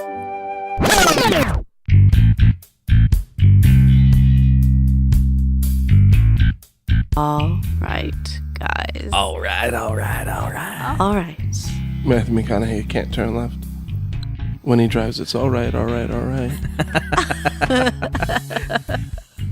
That's staying in the podcast. Hey, you're welcome, folks. I'll see myself out. Number 1 comes from Amanda in South Carolina. Oh, hi, Amanda. What are some good ways to compliment your man, or even just guys in general? I love the size of your cock. Yeah. Anything to stroke his ego but not reinforce that it's obviously made up. So it can't sound fake. It has to sound sincere, but it's anything to stroke his ego is going to be good. You know what it is, though? It's really hard for a guy to hear a compliment from a woman without thinking she instantly wants to fuck him. Because I can see that. Right, I can see that being hard for a lot of women. Because I know I have a lot of idiot friends. I'm an idiot. Anytime a woman's even remotely nice to me, I'm like, oh, she must be into me. She likes so me? For a woman to just pay a dude, like, it's just a sincere compliment, must be a nightmare. Because you just constantly, like, as soon as you say, oh, thanks, I appreciate that. No, I don't want your dick. That's a dick pic. I'm still in front of you, and you already sent me a dick pic. Well, how nice. Thank you for that. That's fantastic. I can't imagine what it must be for a woman. And then anytime a guy gives a woman a compliment, it's mostly because he does want to sleep with her. No one can have anything nice, is what I'm trying to get to. Like, we're all fucked. I don't know. So in the situation of being in a relationship with a man or just a stranger that you want to Well, if you're in a relationship, the best compliment is a blowjob. That is the best thing you can do. That's like click training a dog. I don't know. If it's just be honest. Hopefully it's a guy that you know well enough that you can pay a compliment and he knows you don't want to. Well, it says in a relationship too. Oh no, your man or guys in general. So what about or guys in general. Okay, so your man you can whatever because you're banging him anyway, so that doesn't matter. Do guys like compliments? Like, your hair looks nice. I like your shirt. You smell good. Tell us if you like something. Yeah, by all means. And as far as like, hey, thanks for the dishes, or hey, you're kind of awesome. Yeah, one's nice. I mean, look, everybody wants to feel like a princess. I specifically a little bit. I like that. I specifically like it when it's specific. And I know there's double use of the word specific. However, when you say something in particular, like Adam, of course, I'm trying to think of me doing a chore that you like me doing so well, but I don't do any. If it's something that I liked you driving the car on the trip. Yeah, no, not so much that though. How about I'm trying to think of something that doesn't make me sound like a dick just even saying it. Hey, thanks for cleaning out the gutters. But something specific about it, like, you clean those gutters better than anyone I've ever seen before. That's an elaborated compliment. You know what I mean? Something that's elaborated or very specific about the way you do something or the way your man does something. Yeah, but even that can come off weird, because I remember my ex-wife, when she first saw me clean the house, I was still in the Army. So we moved in, and I was off, she was working, so I cleaned, and she's like, "You clean better than I thought a guy could." And it wasn't a compliment. You know what I mean? Yeah. Like, it was a, are you sure you're into the vag? It was a positive insult. Yeah, that's what it was. It was, she was looking for some kind of confirmation. She's like, oh, you're okay. You moved in with me to keep the don't ask, don't tell shit away. Got it. That was what and then I had cooked too, and the food was good. She's like, you cook and clean better than me. I was like, yes. And apparently agreeing with her was the wrong thing to do. Because, I mean, all I just said was, Yeah. No, you should have said no. I know I clean and cook better than Right. you. I've been living in Phil for the last 3 months. That's why when you were at work, I cleaned the house. No, that's not how I meant it. That's not what you say, though. You But say, she was of like, "You course cook and not. clean better than I do." I was like, "Yes." She's like, "Oh, fucking really?" I'm like, "See, this is why you can't give compliments. No, just don't compliment. Just don't. Dole out sex whenever he does something right and train him that way." You like the reward incentive program as opposed to the I compliments. think that's the only thing that works on guys. As for guys in general, Yeah, no, I shower I got you nothing. with praises all the you time. do, and I appreciate that. See, I'm just looking at how handsome you are right now. Oh, see, that's yeah. See, and that's why you can't do that because she was nice and he the blowjob. I made it That's all okay. funny. No, that was puking. That was the tack puke sound. When he does that, I just start thinking about his penis. All right, Oh, that's number attack 2. puking. I always thought that was Andrea deep throating. Is that what that sound is? Supposed I've had to it be. wrong all this time. Yeah, it's supposed to be tack throwing up. Oh shit! I just thought it was a gag. I'm like, what an odd gag reflex you have, but okay. It sounds like a little animal. You must be Some kind of popular at bird. dentist chairs. Number 2 comes from Erica in Ohio. Erica! Can and how can a woman teach herself to be emotionless about sex like men are? I wish I could be more experimental with myself and for my boyfriend, but it just means so much to me when I give myself to someone intimately. Yeah, don't lose that. So what is she asking? She's trying to figure out how she can be emotionless about sex. Like, look, men have this uncanny ability to have sex without any emotional attachment whatsoever. Every man you've known has that exact same faculty. But don't lose that. No, that's good that you feel that way about sex, and it should be intimate. That's a lot of guys, me included, wish I could do that more. Yeah, don't. You're on the better. Is the question of her trying to detach the emotion from sex? Exactly. It's can and how can a woman teach herself to be emotionless about sex? She wants to be more. Yeah, don't lose that. You're on the better end of that spectrum, honey. Huh. That's a difficult question to ask for us. I tend to agree with Jay. I think we're going to answer this question based on how we feel that she should make a decision here, not how can she get from point A to point B. I don't think we can tell her how to do that. I mean, that's a personality trait. Either you are attached by emotion to sex, like you have to love someone before you can fuck them, or you have to be in some sort of romantic relationship with them, so you can't detach. I mean, you need those two mutually to exist, or it's just literally the 180 opposite, where you're the type of person that, if needed to be, can completely detach emotion for the raw animalistic sex itself. Isn't that called a slut? No, absolutely not. No, absolutely not. Hell no. Isn't a slut just someone who sleeps with a lot of people? What I said didn't have anything to do with sleeping a lot of people. No. Slut is, for me, a woman who sleeps with a lot of people is not a slut. She's just sexually open. It's the intent behind it with me. Like, if she's sleeping with a whole family because it's her goal to sleep with all the brothers in that family, okay, maybe. You know what I mean? Or if she goes to a party and she's like, I'm going to sleep with every member of the football team because Johnny cheated on me. Well, not because Johnny cheated. I would even say that's kind of revenge. But like, if she just wants attention, like, I'm gonna go. Vindication sex does qualify for a slut. Yeah. Yes. I mean, he cheated on me, so I'm going to cheat on him. Yeah, That I mean, there's makes a her lot of slut. bad coping skills. I'll readily cop to that. There's probably a lot of damage in that person's psyche, but yeah, no, just because a woman's sexually open and sleeps with that doesn't make you a slut. Promiscuous? Yeah, I mean, I'm promiscuous. Maybe. Yeah. No, not necessarily, because she may not sleep with a lot of people to get that ability to detach emotions from sex. Oh yeah. I'm not saying if she doesn't have emotion, that's not. Yeah, that doesn't make her a slut. That just means you don't have emotion during sex.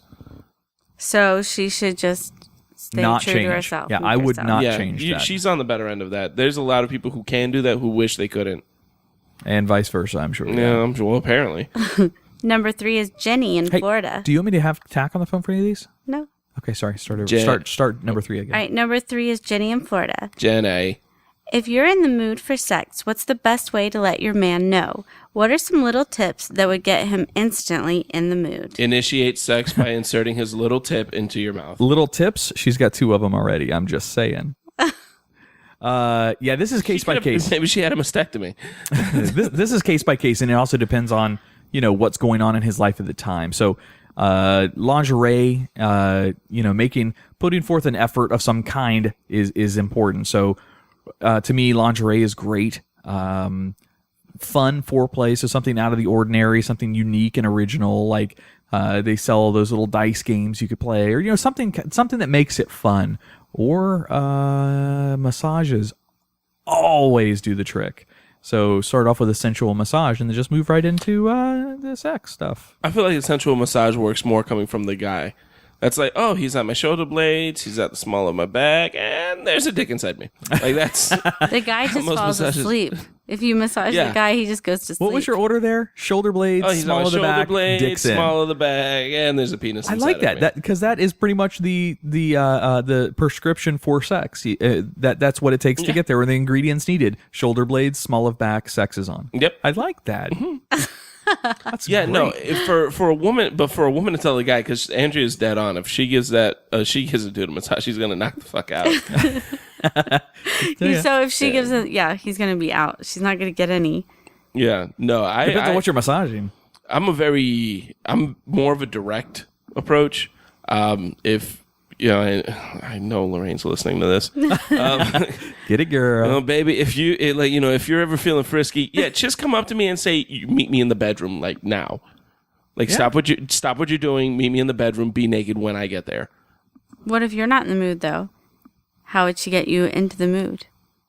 That was part of the question. The only time I would never be in the mood in that situation would be that I am. Am I at work? Like sick of just like drained of energy, sick, like flu type symptoms. Yeah, I'd have to be like really tired. Yeah, that would be that. Yeah. Or migraine. Like, I'm literally falling asleep. Migraines would stop me in a heartbeat too, but I guess that falls into being sick. Okay. Number 4 from Madison in Florida. If you have an argument/disagreement in public, what's the best way to deal with it?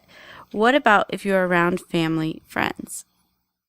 First thing you do is apologize. Okay, like I'm assuming in public means like intimate friends, because if you're fighting at Walmart, who gives a fuck? So is everyone else. That's Walmart. It's Walmart. Like, I think that's in their logo. Of course, you're fighting at Walmart. That's why you're at Walmart. But no, I'm assuming you mean like close friends and family. So if that's the case, 2. Huh? She said in public, and then what about with friends and family? Okay, so in public, who gives a fuck? You're the crazy people in public. You live in Florida, don't you? Everyone is a crazy person in public. As far as friends and family go, I'd probably like as soon as, or probably while it's still awkward, like just apologize to everyone who saw that. Like, guys, I'm sorry that blew up in front of you. Apologies, and that's it. That's all you have to say. You don't have to address anything else with anyone else because fuck them. At the end of the day, you had an argument with someone else. Yeah, that's true. You had an argument with your significant other. Chances are you're a little more worried about what's going on there than you are about the opinions of people who love you anyway. You know what I mean? Like they love you. Just hey guys, I'm sorry that happened in front of you guys. What sorry about the argument itself? How do you deal with the argument when you're in the midst of it and you're around all these people? Well, you got to have some communication with your significant other. Yeah, hopefully you got to say, "Hey, we need to snap out of this for just a minute because we're in public, and I don't want to make a scene." Whatever. You just need to have maturity in the conversation with the other person. That's all that. That's all that has to happen. Sure, have a special word that you say that the two of you understand. Pause everything, and then when it comes to better time to talk, then unpause. Sure. Oh yeah, no. I wouldn't even pause it there while you're in front of people. I would have just like, at some point, somebody's gonna have to realize that you're in public, and hopefully, though, the communication is open enough where one can say, "Hey, we need to go outside," or "We need to go to another room," or "We need to get the fuck out of here." And then, like, as you're walking out, is when you're apologizing in front of family. Hey guys, sorry this happened. And then when you come back out, hey guys, sorry again, we're good. Just, so everyone knows it's not awkward. Yeah, and no matter if you worked it out or not, you say that. We're good. Both of you have to say even that. if you're just going in there and agreeing that you're going to talk about it later. Like, you immediately, you leave, and you go handle that shit. Otherwise, everyone's just awkward. Yep. Mm-hmm. So, like, you go and you handle that shit. And even if it's just like, all right, listen, this is taking too long. We're both too heated about this. Let's just pick this up later, but we got to put our game faces on. Ray's answer here, Ray Burrito's answer is she's probably fucking somebody else. Yeah, they're probably both fucking other people. That's why they're having arguments and disagreements. Yep. Yeah, because that's because the other person they're fucking is in that friends and family group, so they got to fight occasionally just to make it seem like the side bitch has a chance, and the side bitch can be the guy too. That's true. All right, that was the 4 questions I have. Sweet. If you want to participate in the Guyry segment, send Andrea an email to show@livingpodcariously.com. All right. Do you want to call Tach for this? We're calling Tach? Or do you want to just call that the Guyry? We're calling Tach. All right. If we can include Tach on the show, we're going to include Tach on the show. Hello? Down with the bloody redhead. What? Hello? Tach, Touch. can you hear us? Yeah? There you go. You sounded like you were breaking up on the phone there. Oh, sorry. That's all good. What's up? Andrea's got another part of the Are Guyry you in a segment. tunnel? Sorry, I'm just putting stuff in the fridge real quick. There's a loud fan. I'm almost done. All right, guys. I'm ready. This says, okay, men have the absolute ability to drive ladies to the brink of insanity, especially when it comes to relationship security. Between staying out too late, forgetting to text, and even commenting on their ex's Facebook posts, men do numerous things that leave their partners feeling insecure. Ladies, you know what we're talking about. Here are 15 things that men do that can make any lady question the stability of her relationship. So what we want Tach to do here is chime in for his input, right? Yep. All right, Tach, did you hear all that, right? All right. Yeah. I can hear. Okay, number 1. When he gets far too drunk with his male friends. When a man goes out for a guy's night, it's pretty much guaranteed that he will get quite intoxicated. Intoxication tends to lead to an unwise decisions. Huh. So I think the best way for us to do this is to respond with the vice versa. Would that same thing affect a man, to have issues with those decisions as well? Well, I disagree with that on premise. Well, I just want to know if it's true. No, whenever I had a guy's night, I came home smelling like cigar smoke, but I never got drunk. Like, it's not guaranteed. I want to know if you guys do You're this dating stuff. assholes. Yeah, no, I mean... No, I don't do it. I haven't, since we've been together, I haven't done like a guy's night and gone out and got completely hammered and then come home completely drunk. I don't do that. I mean... I'd rather take you with me or not me, just any girl. No, I understand that. No, happens. it's definitely, I mean, call it a guy's night, call it me time, call it whatever you want. Yeah, there should definitely be a period where the guy and the woman, like, you each have, hey, I'm going to go out with my friends. Like, that's no. Now, if he goes out and he gets drunk every fucking time, that's possibly another conversation you need to have. But as far as the act of going out with his friends, yeah, by all means, that's normal, man. As long as you have a night, you can do the same thing. Go for it. What do you think, Tach? Yeah, I mean, I don't do that often. The only thing I do weekly is go over, to do the podcast. So, I don't go out very often, but I have had experiences in the past where the girl I was with would get mad if I was out with friends and, quote, having a good time. Like, I remember being on the phone with her one time, and then my friend was talking to me and like messing with me, and I was like, "Stop, dude!" And he was like making me laugh, and she got mad because I was having fun. And she was like, "I'm just gonna go and let you do your thing." Oh yeah, that passive aggressiveness for the guilting you into making you feel bad that you're out without her. Yeah, I've had that in a past relationship. Yeah. See, made her feel insecure about ridiculous. the relationship. Number 2, when he likes another girl's picture on social media. This is surely a sign of sketchy behavior. Wait, what? Sketchy behavior with likes? These are things that drive women crazy. So girls don't like it when This guys is girls. These aren't women. likes? There's no woman that's like angered by somebody liking something. Well, this one goes right into 3. These are tied together. When he comments on another girl's picture on social media. The only thing worse than liking another female's picture is commenting on it. What was he even thinking? Huh. The only time I ever think that that's appropriate is when the girl is a past girlfriend or something like that. Then that's fine. If it's a friend, like I've got a lot of girls that are friends of mine on Facebook and social media. I'll like and comment on their pictures all the time. That shouldn't affect you. However, if it was my ex-girlfriends or ex-wives and I'm commenting and liking on their photos, got it. I completely understand that. That's justified. But my friends, no. I can understand if it was like ridiculously sexual. Like, I can't wait to get up in between that. Yeah, by all means, have a problem with that. You should absolutely have a problem with that, even if he's just kidding. Like, no, dude, like, no. But yeah, I mean, I have a friend of mine who she does things, and she posted a video up on Instagram of her shaking her ass, and it's her in a thong, and I didn't think anything. I mean, it's a spectacular ass, don't get me wrong, but I looked at it and I commented, "Yep, it's a nice ass, kiddo. Put it away now." Like, that's what I commented, and nothing wrong with that. It wasn't. That doesn't mean you're up to anything nefarious. Yeah, there's nothing. That's just me being a dumbass. You know what I mean? Like, oh, I would have thought you had I always thought you had a tattoo of Tweety. You know, that just commenting. I think you need to look at more of the substance of the comment. Now, if he's commenting like, I can't wait till wish I had a chance to get up in them buns.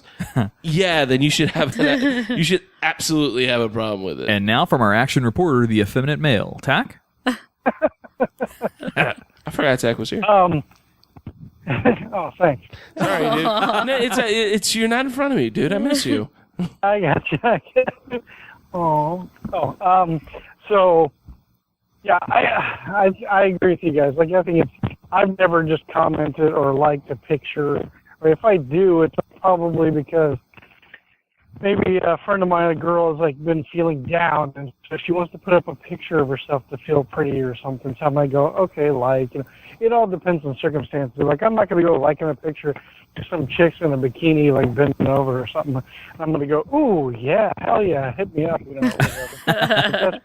I have a girlfriend. I'm not going to be doing that, and I'm so happy with so far these two things my girlfriend does not do. So thank God. Doesn't care about shit like that. All right, number 4.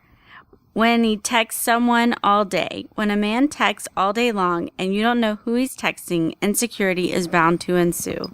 Okay. No, you're just insecure in general. No, yeah. Look, just ask. Well, ask. Hey, who are you? Hey. That's the thing. She doesn't know, or the girlfriend in this scenario doesn't know who he's texting, and maybe she doesn't want to ask because that seems like she's prying. But she wants to pry, so it could be his boss. He could be texting boss back and forth talking about schedules the next week. She doesn't know, but it still is going to make her insecure. There's a way to do it. I mean, if you're in a relationship, you have a right to ask. I mean, it shouldn't bring up insecurities. You should have been asked at this point whether or not. I do it to Lorraine all the time. She does it to me. If I'm texting somebody all this, she's like, I hope she's pretty. I'm like, oh yeah, she's gorgeous. And I'll tell her who I'm texting. I do the same thing to her. Like, I hope hope he's better in bed than I am. That's the etiquette I think there too. Is like, if I'm texting somebody continuously, I'll let her know, hey, it's Jimmy or whatever. Yeah, good Adam's call. Texting me about something real quick. Hold on. Yeah, and if he get I don't want her to think I'm being shady. So. Yeah, and if he gets skittish about answering, like, oh yeah, like who is that? Oh, no. Well then, yeah, something's fucking up. Or if he says, mind your own damn business, that's a pretty good clue. At that point, you start investigating. You want to make sure you also want to make sure he's not buying you an engagement ring too. Like you want to rule that out. But yeah, once he starts going that, then if you feel like you need to start snooping at that point, he earned it. Wouldn't that be a good answer if you've got a guy? Let's put the scenario that he is cheating on you and he is texting some other chick. And he said, you get busted. He gets busted, and he says, see, I really was texting somebody about buying you an engagement ring, but you know what? Forget it. Engagement's off. That's horrible. A little funny. Yeah, that's when you start running your deep background. Yeah. Bad. Number 5, when he's being overly protective of his phone. If a man is keeping his phone locked up and protecting it with his life, this should raise a few red flags. Not that go ahead, Tach. I've been on the receiving end of that one with an ex. She was always very protective of her phone. She literally would sleep with it in her hand. Holy shit. Yeah, and it was back when she had it was like the last of the flip phones. It was an old flip phone. And I remember walking behind her in a chair, and she immediately shut it real quickly as I walked past. I'm like, what are you doing? She's like, oh, I thought you were one of the kids or whatever. I'm like, Even more so. What are you doing on the phone that the kids can't see? It turns out what? She was cheating on me. Oh, this story had a sad ending. Yeah. No, I mean, it's all right. I don't care anymore now. Adam hit it on the head. Oh, I thought you were one of the kids. What? I'm right here. What the fuck are you texting that the kids can't see? Yeah, exactly. Yeah, I'll agree with that for the most part. Now, for the other part of that is phones have become an appendage. So I know I walk with mine everywhere. I can't take a shit without it because, frankly, I don't have anything to do while I'm in there. So, the phone is my hip attachment at this point. That's just what it's become. But I don't sleep with it in my hand. I don't lock it up safe keep. But yeah, I agree with that as well. Yeah. If he's going out of his way to hide it, then that's a red flag. Yeah, that's something up. Yeah, the same way I have my phone on me. All of us have our phones on us everywhere we go. Yeah. But if I'm you know, like if I'm in the bedroom and I walk to the bathroom, I don't always stay with me. If I know I'm going to be quick, I leave it there. And Lorraine knows my passcode. I keep the screen locked, yeah, because I keep it out at work and stuff. But Lorraine knows the password to my phone. I know the password to her phone. It's like, there you go, babe, go for it. But yeah, Adam hit it. Yeah, if they're protecting it like way too much, like just take it everywhere and like, hey, can I look at your phone? Hold on. And you're just like, if he says hold on, you just see him start tapping his screen and start swiping and everything. Then yeah. Wait, repeat that, Tach. I assume that was a visual joke. Yeah. Or the listeners can see. Yes. If it's a hold on, tapping the screen, swiping. Oh, gotcha. Yeah, then by all means, yeah, he's probably up to something. Yeah. All right. Number 6, when he tells you not to worry. Men know how to talk their way out of things. You want to believe there's nothing to worry about, yet you somehow can't shake the feeling he's lying to you. Because a woman's never talked her way out of anything? I'm sorry, officer, I didn't mean to be speeding, boob. I mean, what the fuck? That's very personal. Yeah, every time I'm in trouble like that with my girlfriend, I pull my balls out, and it works every time. Yeah. And she says, "Oh, those are so cute." Oh, I know, and then I cry with my balls out, and it works. That all depends on the person. So just like if a person can be, if they can talk their way out of things, they're usually pretty good at judging psychology and the interactions between conversations of the other person in the party. If you're good at that, if you're a good smooth talker, then yeah, and that goes for girls as well as guys. So I don't know how to justify that being an insecurity for a girl. However, some people can do it better than others, and that's not just gender specific. Yeah, she threw it on the context that's all guys do it, which means she's probably dated a lot of idiots and can't stop dating idiots and things that all men are. That's like, okay, I had a friend of mine. I had a conversation with her earlier today. She posted on Facebook, I can't believe all these snakes are eating all these animals. The videos keep saying that the snakes are going to be friends, but they keep eating them. These are horrible. Who's posting? Like, it was like, snake makes friends with dogs. Snake makes friends with rabbits. And this dumb bitch is watching these videos, and she's surprised every time when the snake eats the fucking animal. You know, when the snake acts like a snake. And I commented, I'm like, I feel like this is the perfect metaphor for your dating life. Nice. You keep watching these same videos when it's the same sign. You already know what it is, but it says they're going to be friends. Yeah, because you wouldn't watch it otherwise. Yeah, exactly. Every guy's going to seem nice at first, but when you start realizing that it's a fucking snake on the screen, stop fucking watching it. Same thing with a dude. When you realize he's an asshole, stop fucking him. So that's her problem here. She's dating the same idiots over and over again, and she can't figure it out. No. I reject the premise of this question. Number 7, when his eyes wander. Nothing can make you feel more insecure than when your man is clearly checking out a chick right in front of you. All right, yeah, we be doing that. That's for sure. That's all up to the girl, though. If it makes her insecure that he's looking at other girls, that's just something she's gonna have to deal with. Guys do this. This is no, breaking news. But Guys if you're check out other making her girls. feel bad, can't you just not do it in front of her? I mean, you can not. It's hard to control. Yeah. If he's like eye fucking her the whole time, but like if I see a woman walk in front of me and my eyes wander for a second, it's hard to control that. That's an instinct. I know that it makes most guys sound like scumbags. You don't have to go, damn, every single time. Yeah, if he's doing that shit, yeah. I think Tach wouldn't do it. Wait, Tach looks at my junk when I walk by, so I know he looks at girls' junk. See, the secret is like if you're caught and you're looking at a chick and you're caught, then you comment on how funny she looks. If your daughter was ever dressed like that, man, you see that girl's ass? That's just nasty, right? Yeah. Did I do it right? Was that good improv? You walk out in public dressed like that. Like, really? Does she not have parents?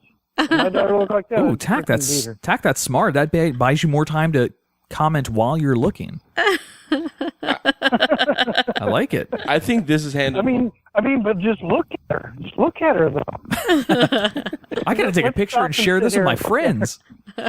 I think a lot of this is based off how the woman handles that situation. Yeah. I dated a woman for a little bit who she handled that perfectly. I was caught dead to rights gazing. I wasn't gawking. I wasn't an asshole about it, but I definitely like followed her for a second longer than I should have. And as soon as I came back, my eyes came back to her. She dead to rights. She was right there looking at me, and she said, "How was she?" That's exactly what she said. How was she? And I'm like, in my head, she could teach you a little bit with your mouth. Overall, though, you were totally better. I got busted by my mother in South Carolina on this. By my fucking mother. We're walking through downtown. At that point, yeah, Mom, you raised a boy. We're walking through downtown. Andrea, myself, my mom, and some of my relatives. And there's a ton of dogs that people are walking out in this park out there. It's really kind of cool. There's so many animals out there. And this woman walks a cute little lab or something. I don't remember where she was walking.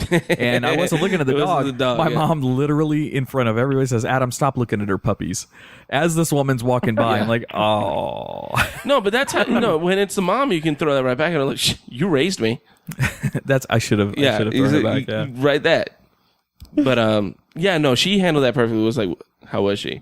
And at that point, I knew, I'm like, all right, cool. At least, and if she didn't say anything, I'd be like, if another woman walked by and she caught me, I wouldn't even wait for her. I'd just like, no, you're totally better. All right, number 8. When he won't answer your texts. It's pretty horrible feeling when your boo hasn't texted you all day, but you see a photo of his lunch on social media. Okay, that's justified right there. Yeah. So that's justified. Not answering texts could mean I'm busy as fuck. So if he's got time to post a picture on social media like of his lunch or something insignificant, got it, understood. That's important. That's when I start texting you. Like, why aren't you texting me? I'm like, you're posting all the shit all over Facebook. Oh, well, no, damn, did I just bust myself here? Yes, you did. Yeah, no, I have a big boy job too, so sometimes it happens. And Lorraine will shoot me a text, and I may not answer back for a couple of hours because I don't see it. But yeah, if you're on your phone, you're actively on your phone to post something. Well, then you're actively on your phone to see that you got messages. So yeah, unless one of two things are happening. He just doesn't really he's fucking somebody else, or B, he's not really that into you, and you're imagining more than what actually exists. All right, that's good twist on it. What do you think, Tach? I don't ever fall victim to this at all. I'm always like really good about texting back immediately. So, Prince Tach. A side note. When I'm at work all night, all I ever do is I just listen to podcasts all night at work in my ear. And so I feel like I'm just listening to a podcast right now. Nice. It's live. Your first live one. A live podcast right now. I can actually respond back in real time. It's kind of different. This is a 3D podcast. All right, number 9. When one of his closest friends happens to be female, sure, she's just a friend. Huh. Okay, as somebody with more female friends than guy friends, yeah. It's justifiable? Lorraine and I had the conversation a little bit ago because I do have a really close friend who I didn't know she was going to Houston the same time I was. Oh, had no idea. I thought she was going to New Orleans. That's ironic. Yeah. That was a little tough. That was a tough couple of hours between Lorraine and I. She's a friend of mine. I've known her for 8 years. We've been tight since we met. Is she tight? Is that what you're saying? No, we've been tight. Don't be an asshole about this. Lorraine does listen to this. Oh, Lorraine, I'm just kidding. He set himself up. I would be mad too, Lorraine. God damn it. I'm right with you. I feel that girl anger boiling up. So what had happened was I knew she was going out of town. And I remember that she told me she was going to Houston. She was going President's Day weekend. And she invited Lorraine and I out. And I was like, my sister lives out there. And Lorraine and I had just started dating, so I invited Lorraine out. And then after a week, we talked about it. And I was like, this was maybe in December. I was like, I really don't want to go out of town because I'm going to have my kid for spring break. And I'm going to need the vacation hours for that. I want to save up money for that, yada, yada, blah, blah, blah. So we decided we wouldn't go. Well, about the week after the Super Bowl, I woke up with a wild hair up my ass. And I said, I need to get the hell out of town. I haven't taken a vacation for me for a while. President's Day is coming up. I've got some vacation hours. I'm just going to go out of town. And I knew my sister lived in Houston, so I was like, let me go to Houston. I looked up plane tickets. It was a $100 round trip in. Nice. I'm in there like swimwear. So I remember my friend Noelia was also going out of town for President's Day weekend. For whatever reason, I thought she was going to New Orleans. I totally forgot that she had mentioned Houston. That sounds like a guy thing to do, though. You forget those details. Because it was a conversation that happened 2.5 months ago or 2 months ago. I got New Orleans because my son's mother was going to New Orleans, so I confused the destinations. Andrea, I get these kinds of things wrong all the time. Yeah, I forget this kind of stuff all the time. Yeah, no, this was just total dude brain. Like, it absolutely was 100% dude brain. Because I even asked her, I texted Noelia, hey, when are you going to New Orleans again? And she said, I'm not going to New Orleans. I'm going to Houston, and I'm going President's Day weekend. And I was like, oh, fuck. Because I knew this was going to come up with Lorraine. I knew it. And I was like, shit. And I already was preparing myself for the conversation because I wanted to go on this trip by myself. I didn't grow up knowing my older sister. This was going to be the first time I really hung out with her and her family. And even though I had initially invited Lorraine 2 months ago, I really wanted to make this trip on my own. I really wanted to go out there and get really to know my sister, get to know her family. And I didn't want to have... Not that I would have had to entertain a girlfriend because my girlfriend's pretty awesome. Sure. But I didn't want that to come in the mix because what if... I love my sister, thankfully, but what if we didn't get along? You know what I mean? And now I dragged her into this. You know what I mean? Like, yeah, I that, and then, my sister hanging out with me, and then worried about entertaining my girlfriend, making sure we're entertained. Like, I wanted this to be easy and simple, but I knew that wasn't going to fly as soon as she's like, but hey, because I knew she was going to remember Noelia was going to Houston. Yeah. I knew she'd absolutely remember that, and she did, and that was a. If it wasn't for the fact that I ended up in the hospital with food poisoning that night, we'd still be having that fight, I'm pretty sure. Conveniently chose to eat a microwave breakfast burrito that morning. Oh, man. So that's my story to it. But yes, Noelia is a close friend of mine. She's a dear friend of mine, and that is all she will ever be. If you don't trust your guy, that's a whole other topic. His friends don't mean shit. You already don't trust them. I think the level of trust there is the most important part. Having a girlfriend that's your best friend is not... I mean, it can happen. It doesn't happen often, but it can. That's the only topic right there. Well, that was the question. Yeah. Well, you said best friend. Oh, closest friends happens to be closest friend. I consider that best friend. Well, your friend Jimmy. Your friend Jimmy's best friend is a girl, Tach. What? Your friend Jimmy's best friend is a girl. Yeah, his wife. No, his friend Jimmy's best friend is a girl. His friend Jimmy's best friend is Tach. No, his wife is his best friend. All right. You don't like that, Tach? Well, my big thing is like, a guy can't have a woman as his best friend. Yeah, you've said this before. Yeah, this is one of those things we disagree on. Yeah. I've been down this path before, I think, on the show. Yeah. I don't know. I don't know. I don't get it. Unless one of them is gay. That's the only thing. Or they're your significant other. No, because the point he's making is at some point you're going to want to fuck that person. If they're your significant other, you're already fucking them. So that resolves. Like a girl could say a guy is her best friend, but the guy will never say the girl is his best friend. Unless one of them is gay, or he's really secretly in love with her. Lorraine, Tach's opinions do not necessarily reflect those opinions of me. I love you. And only you. Yeah, this is a bipartisan situation here, I think. I think two of the hosts believe one way, two believe another. Girls that claim, like, oh, he's my best friend. I was like, well, he may be your best friend. Oh, I know you can't. Oh, no, it's true. And then I was like, this happened 3 times, and I've told these girls each time, I guarantee you he's secretly in love with you, and he wants to be with you. That's the only reason why. Huh. And they never believed me. And finally I said, ask him. Just ask him. And they all 3 did, and I was correct all 3 times. Yeah. Oh, wow. Tell me any of your girls that you're friends with. We're not going down this road with me, baby. Next question. Yeah, because it can't be happening. It's a best friend scenario. No, that's because this isn't going to turn into other people's court. All right, number 10. Thank you. When he doesn't want to introduce you to his friends. Pause. I'm sorry. Judge Wapner. That's who else died yesterday. Wapner died? Wapner died yesterday. You heard Bill Paxton died, right, Tach? Yeah, because everybody heard Bill Paxton died. So Wapner went. Remember, I said somebody else died and he got Michael Jackson. It was Judge Wapner that got Michael Jackson. Oh shit! I'm sorry, I didn't mean to do that to you. It just as soon as I said People's Court, it came back to me and it was gonna fuck with me. Tach might have told me Bill Paxton when he was here today. But anyway, all right. Next question. Nothing. It's all right. Go ahead. When he doesn't want to introduce you to his friends, why is he hiding you from them? When a guy does this, it's hard not to feel like you're a side piece, but you know you deserve to be the main course. This one ties into number 11. When he doesn't want to introduce you to his family, there's no true sign that he's not in it for the long haul. Unfortunately, I agree with both of those. But there's a time frame put on it. Before you introduce the girl to the friends and the family, there has to be a certain amount of time that you test drive her first before you're ready to introduce her to the more intimate parts of your family. Test drive? Yeah. Well, you gotta really see if you gotta go on that road trip first. Yeah, you gotta see. So like 2 weeks, maybe 3 months, whatever, however long your personal interval needs to be. Like, second date is not the time to introduce her to your friends and family. Matter of fact, if you're introducing me to your friends and family second date, I'm running. That happened to me.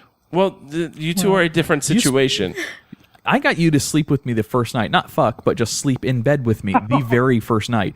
I fell in love with you within that first week. So that was a very fast movement for me from what the norm is. It was different.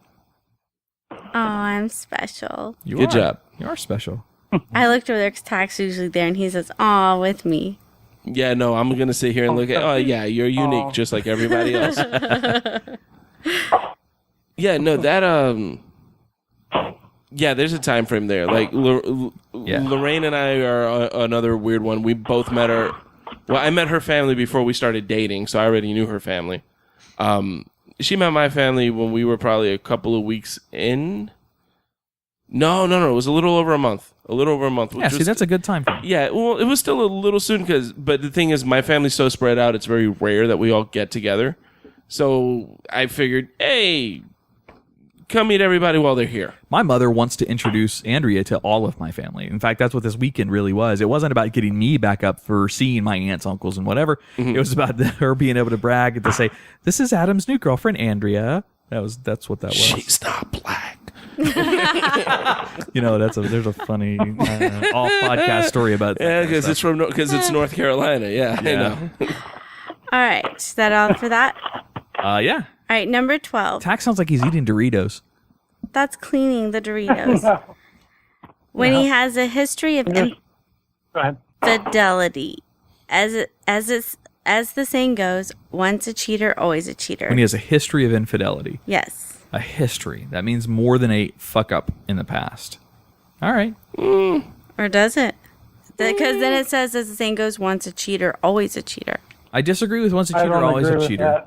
Yeah. Even the sensitive, effeminate male disagrees with that.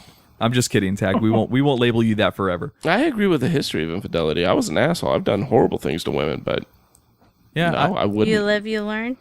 Yeah. Yeah. Yeah. Absolutely. Yeah. Yeah. You go through phases. You go through things.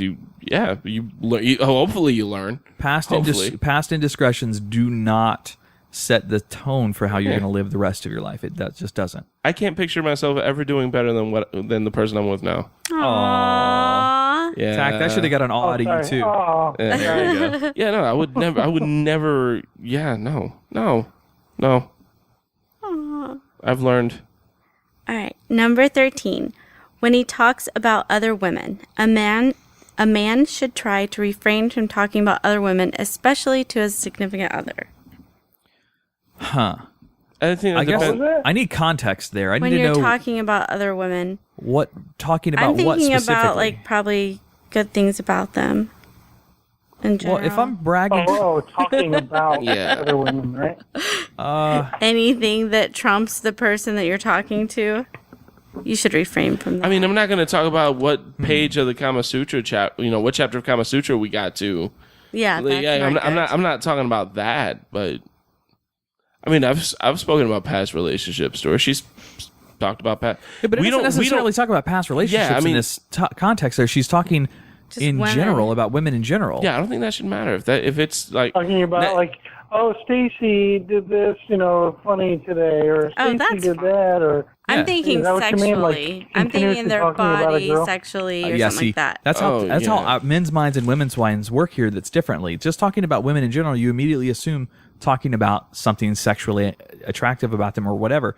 Guys think, oh yeah, so on this one podcast, this girl named Sam did this funny joke. Here's how it goes. That's what we would think. Yeah. But a girl would think we're talking about Her boobs. her boobs. Yeah. Speaking of that, Samantha with Semantics podcast is actually doing pretty well. She's got 3 episodes out. Friend of You're the show. about to talk about her boobs. Do you want to fuck her or something? Why do you Yeah. keep talking about her? Yeah, see, you paid a compliment to her, so obviously you want to bang her. Yeah. I mean, that's I how didn't that's the think mind that. of Obvious. Now I'm thinking those it. are the minds of women in tax. I'm just saying. He wasn't talking about her boobs. If he was talking about her boobs, then I would automatically think that. Yeah, no, I think if it's if I'm going out of my way to mention a woman, like if we're talking about, oh, what ice cream do we want? Oh God, that one time I was with Amelia and we went to the park. Okay, we're talking about buying ice cream. That's Why are true. you going out of your What way if to you talk said about what this? Amelia's favorite ice cream was? Oh, Amelia's favorite ice cream was. I could see that, like if it was, oh, Amelia's favorite ice cream was Mexican hot chocolate ice cream. That was amazing. We should go find it. Then yeah, no, because we're talking about ice cream. I was like, oh my God, I had a friend of mine, Amelia, who had this favorite flavored ice cream, and it was amazing. Well, we should look for it. Friend Amelia's different than. Oh, my ex Oh, Amelia. but see, now that's the other thing. She just said Inflection. talking about another woman. Now you're assuming that it's an ex-girlfriend. Well, I'm trying to put it in perspective of hey, what Tack. part It doesn't would matter. At bother that point, women. it's ice cream. It doesn't Yeah. matter who it is. Jay. Am I being too noisy? No, Jay and Andrea are arguing like I argue with Andrea. It's weird. I see what you feel now. Number I hate it 14. when mommy and Uncle Jay. I hate it when mom and dad fight. Number 14. When he hasn't been in the mood lately. When the sex dies, the entire relationship tends to follow.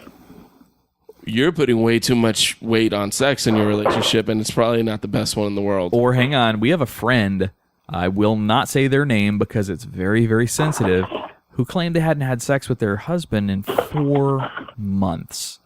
That's a long time. That's more than a mood. Something needs to be addressed. Yeah, that's more than a Yeah. mood. That's a lifestyle change. Yeah, that's pretty dramatic. That's something that needs to be addressed. Absolutely. yeah, But I mean, that doesn't Oh, mean yeah, the I've been in relationship's. relationships that went completely dry, like for over a year. Oh my God. All right, so Wow. let's do this. Let's make Yeah. this easy to understand from our perspectives because our listeners at this point hopefully know the personalities of me, Jay, and Tach. So let's do this. Each one of us are going to say how long is an acceptable I'm not in the mood period to last for a guy to tell a girl. 4 hours. All right, Tach, you go first. What's acceptable to say I'm not in the mood? How long can that last before it becomes a problem or a concern in the relationship? What do you think? Like if I'm told that, and how Nope. long, like how many days I let it If go. you before tell I- your woman. You're the one that's not in the mood. You're Right. it. Okay. So what's an acceptable amount of time where you, before it should become a concern, where you can tell that to Holly, and it not raise that you should expect that it wouldn't raise an eyebrow with her, thinking that there's something else going on wrong to give her an insecurity. Well, our situation is a little different because I don't see her every day. All right, yeah, I only guess we're see gonna her have to. like Yeah, not like a that's month. fair. We're gonna have to All right, assume. and In a the regular past. relationship scenario, I would say longer than like 6 days, maybe. Oh, so a week for you think? About a week is where it would be, I would assume would be questionable. What do you think, Jay? How long does the flu last? About a week. Yeah. So yeah, that's I it. think a week. Like if you're sick. That's if, not a mood though. That's not a mood. That's no, a but like illness. that. Yeah, but that's what I'm saying. Like that's the longest without something being wrong. Like I'm sick. Like I'm not in the mood because I'm physically sick. Okay. Or I'm not in the mood because I'm tired or something. But like if it's longer than a week. Because like it's one thing if I'm tired for like a day or two. You know what I All mean? right, I catch yeah. up on sleep eventually. I- or I'm sick for a couple of days. But if it's longer than a week, something's happening that needs to be I addressed. start freaking out after a week. Yeah. I'm going to go 2 days, and here's why. But irrelevant of being sick, sickness is not necessarily a mood-driven decision. That's more of a illness-based. Well, you whatever. Said, like you said, how long can you go without raising an Raising an eyebrow. Yeah, I thought Yeah, you if were I'm talking sick for a about week, sex. then I'm sick. 2 No, days? agreed. Are you freaking kidding me? No. Hey, well, hear me out. And the reason I say wish that, you thought that. if I kept giving you the excuse of I'm not in the mood, I'm going to go 2 days, and here's why. So let's say on day 0, whatever your beginning of this is, there's a fight of some kind or an argument or disagreement that creates a grudge that might last, overnight at least. It'll take me, on average, maybe a day or 2 days if it's a bad, serious situation to get through that and put it behind me and get over that grudge. You would be mad at me for 2 whole days? No, but I might not be in the mood. I'm not going to have an sex. argument with you like that. Well, yeah, then that sounds horrible. I just killed all arguments for the future. I like this. But I think it would take a guy a couple of days to get over that mood. Well, but how long is it bad between sex? How long raises red flags if you have the question, sex? I'm really analyzing this question. How long can I say I'm not in the mood before it starts to raise an eyebrow? That. All right. Now answer the other one. What's the other question? That everyone else answered. How long do you go until it becomes a concern that you're not having sex? Just not because of mood, just because we're just not having sex. In general, not having sex. I haven't given you any excuses yet. No. I'd go with a week. Everyone's a week? Yeah, I'd go with the same then. Yeah, no, total a week. Yeah, because if it's on longer than a week, like, hey, what the fuck is going on? Yeah, that's when I start getting mad at him. It's been a while. Wait, how did this become mine and your personal? It's been 10 days. What the fuck is going on? How did it become our personal? No, I was just when did this not become part of your? No, I'm sorry. I guess that's a good whole point. thing. It's my section. Put Adam in the hot seat. This whole segment can be changed. You can change the whole name to Adam Andrea puts Adam on the spot. But you could put any girl hero in front of any guy. If they're in a relationship, it could be that way. All right, last one. When he's being vague. When a man is being vague, it feels like he's hiding something. And he just might be. Is he playing a video game while he's being vague? Because our mind is somewhere else. Now, it all depends. It depends on the guy and the relationship, the communication in the relationship. That's super non-specific. Vague about what? Vague how he's responding to your answers? Your answer is vague. My answer is getting very specific. You're being vague. Yeah, actually, I was going to say you're being very vague right now. God damn, I quit. Pushing the mic away. Andrea's being vague. No. I've actually been accused of being vague several times, and I don't mean to be. I am Darth Vader. So. Yeah, no, a lot of that is men don't typically get into the same amount of detail as most women. So, like, where you ask a woman, oh, what did you see at the house? Oh my God, it had an off-white picket fence with whatever the fuck arch. Like, she's gonna get into it. When you ask a guy who saw the same house, hey, what did you see? Oh yeah, it was a house with a yard. Yeah, that's a cool psychology experiment that tests the sexes. It's awesome. Well, what kind of house? It was a fucking home. Like, well, what kind of? What was it? Art Deco? Was it like we're not that specific. So he may be giving you a direct answer, but she thinks he's being vague because she would have given him like 15 other details into that, and you don't give a fuck. She's right.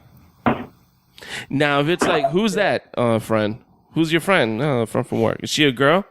Yeah, I think she was born without a penis. Yes. Like, yeah, if he's being vague about that kind of shit, yeah, probably something's up. He's probably fucking another girl. Yeah, he's probably fucking somebody else. But if he's just not giving you as direct answers as you want, just slap him. Yeah, just ask direct questions. Hey, Tach. Yeah. Can you break a dish for us? Opa! Come on, can you break something for us? Can I what? That'll come out of his paycheck. Break something? Break dance. I don't. There's nothing that's breakable. Break dance. Oh, come on. There's always something that's breakable. Yeah, break dance. Like throw a bottle, throw a beer bottle into another beer bottle in a trash can? We're talking over each other. Oh, we're talking over. I'm sorry. I talked over you, Tach. What'd you say? Oh, I just said there's somebody's personal SpaceX coffee mug sitting here. But fucking smash that's probably not a good idea. Oh. You have to clean their mug? No. It's just sitting in here. No, what you do is what's the other space program or the space company? There's a couple. Blue Origin is the other big one out there right now. Yeah, so what you do is you smash ULA. the SpaceX. ULA is bigger, yeah. All right, so you smash the SpaceX coffee mug and then on a post-it note, you write ULA was here. And you start some frat war. Oh, Jesus. Yeah. All right. We're going to go steal their mascot. Yeah. All right, that's the end of our show. Somebody's going to steal Richard Branson. Tach, we're about to wrap up the show. Is there anything you want to add to it from work at SpaceX? No, just got a launch coming up soon, so look out for that. Sweet. Indeed.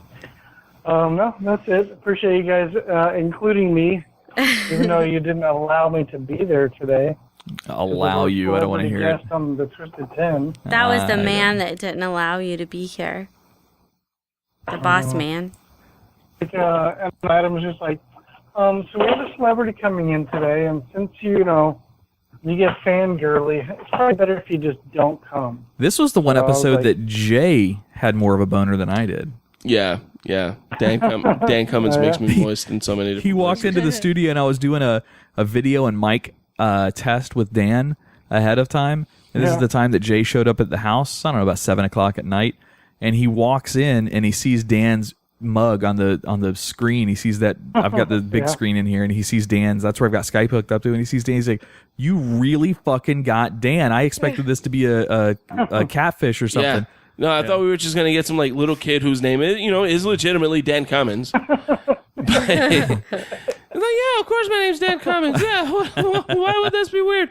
No, but yeah, I walk in and there's Dan Cummins on a giant fucking screen. I'm like, you really got Dan fucking Cummins. Yep. Oh, wow. Okay. It's just been like, oh, you're watching a Dan video or something? What do you want? That's what it looked like. I mean, it was him live on the screen. I'm convinced that we posted that picture on Facebook where we all took the group shot in front of the computer screen. Some ass was going to be like, you just freezed a YouTube video. Yeah. Like, you didn't do anything. Yeah, go check out that look, picture. I took a picture with Beyonce. Click, click. Yeah, go check out that picture, by the way, on our Facebook page. Go check it out. It looks pretty cool. Facebook.com/livingpodcariously. I almost forgot what podcast we were doing. I'm going to go take picture selfies with lots of celebrities now. Yeah, see, I just told you. Yeah, look, me and Denzel Washington. Look who was in the podcast studio. Yeah. We start getting sponsored by Madame Tussauds Wax Museum. Yep. She starts sending down wax freaks. We'll just take pictures. Look who's in studio. It was Wax Denzel Washington. All right, Tach, what do you have anything to plug this week before we get out of here? You already said that. Just include me in the ending of the show. It won't be good. Like as if I'm there. All right, we'll do.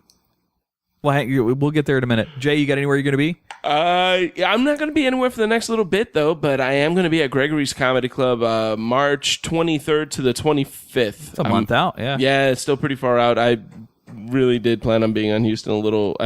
I may have cleared my books out because I thought I was going to go back to Houston right away. If you have another amateur night down here that you're hosting or you're corralling the comics for, around the same time that our buddy Trey comes back down, he would love to continue to grow his skills a little bit as a comic.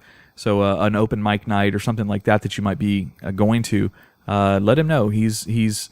It's cool to watch him evolve his presence on stage from where he was just even 2 months ago. It's cool to see it happening, and now he's running rooms up in Georgia. So I'll let you know when he comes back down again. He's usually in Tampa, or he stays over here on the East Coast somewhere with me or Dan or Steph or whatever. But I'll hit you up, and maybe we can get him up in front of an open mic down in Old School or something again. Yeah, it'll be fun. Yeah, and if anybody here's, if you fancy the comedy scene, the really good. You mind if I plug some places? Yeah, dude, do anything you want. Wednesday night has a really good open mic show. comedy night at Open Mics. That's Florida Discount Music on US 1 and Babcock in Melbourne, Florida. Also, a newer room that's really fun is Standard Collective. It is in the O'Galley Art District. It's on Highland and O'Galley. It's right on the corner of it, right across the street from the park, right down the street from a brewery that's there. That's a really fun. That's every Tuesday night, and that's run by Christian Moore, and that is quickly becoming a fun room to do. It's what's the name? It's a boutique store. So they sell like T-shirts and everything. So it's a really cool environment. There's like really funky art, and they sell records. Do they have beer and wine and stuff? They have beer and wine available for donation. The Bottle Club it. Nice. Yeah. And it's a really cool spot. So that's Tuesday nights, O'Galley Art District. Wednesday nights at Open Mics. And then alternating Fridays and Saturdays at either Old School Pizza down in Melbourne. That's always a fun open mic as well. Nice. Well, very cool. Andrea? Yeah, come see me down at Brent Allen's Salon and Day Spa in Cocoa. Mention Living Podcariously, and I will give you 20% off your service. Well, very cool. Don't forget, April 1st, we're all going to be out at Cocoa Village at the Village Idiot Pub, supporting Jason and the Village Idiot in whatever way he wants us to for his 5K. All the charity. Well, it's a charity raising for Brevard's Children's Hunger Project. So it's a good charity that they're working with. Other than that, check us out on Facebook, facebook.com/livingpodcariously, at Podcarious on Twitter, and check out the Twisted 10 episode with Dan Cummins. It is phenomenal. He did a great job, set the bar incredibly high for guest hosts and for us. I mean, shit, he did more research and presented a better show, I think, than most of us have done. It's a really cool show. I don't think I put that much research except for my presidential facts one. Yeah. You can also catch us on Wednesdays at 8 p.m. on Podcast Radio Network. That's right. Thanks, John Sweeney. You guys want to get out of here? That's all. Yeah? Yeah. Tach. All right. Well, thanks for listening. You guys can hear me now? Yeah. Yeah, we've heard you. Oh, okay. Well, because I slipped away and I couldn't hear anybody for probably about 2-3 full minutes. That's all right. No one missed you. Aww. Yeah, we're good. I missed you. Oh, God, I miss you, buddy. I can't wait to see you. All right. All right. I'm Adam. I'm Jay. I'm Tach. Oh. We'll try. Let's try this one again. Try it again. All right. I'm Adam. I'm Tach. You waited too long. What's wrong? Do it faster. All right. Let's do it one more time. Seconds. All right. Last time in 3, 2, 1. I'm Adam. Right? Wait. No. Yes. You're second. You're second, Tach. You're second. All right. Yeah. You go second. Okay. Thank you. Ready. All right. Ready? 3, 2, 1. I'm Tach. God damn it, Adam. All right. Last time. All right. 3, 2, 1. I'm Adam. I'm Tach. I'm Andrea Joy. I'm Jay Alvarez. All right. Have a good night, guys. That was a shit show. Oh, Jesus.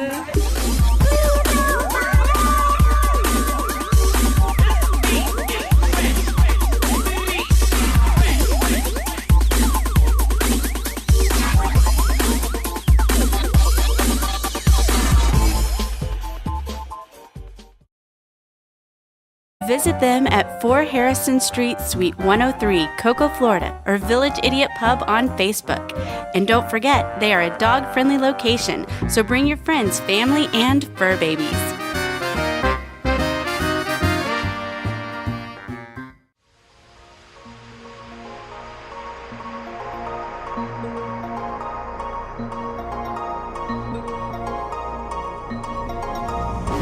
Insane structures, overpowering creatures, technological elements, trashed surroundings, and absurd features. This is a world not seen before. A world only existing in books and tales. A world where the insane have the truth. A place of freaks and a kingdom of maniacs. This is the world we know best. The world of madness.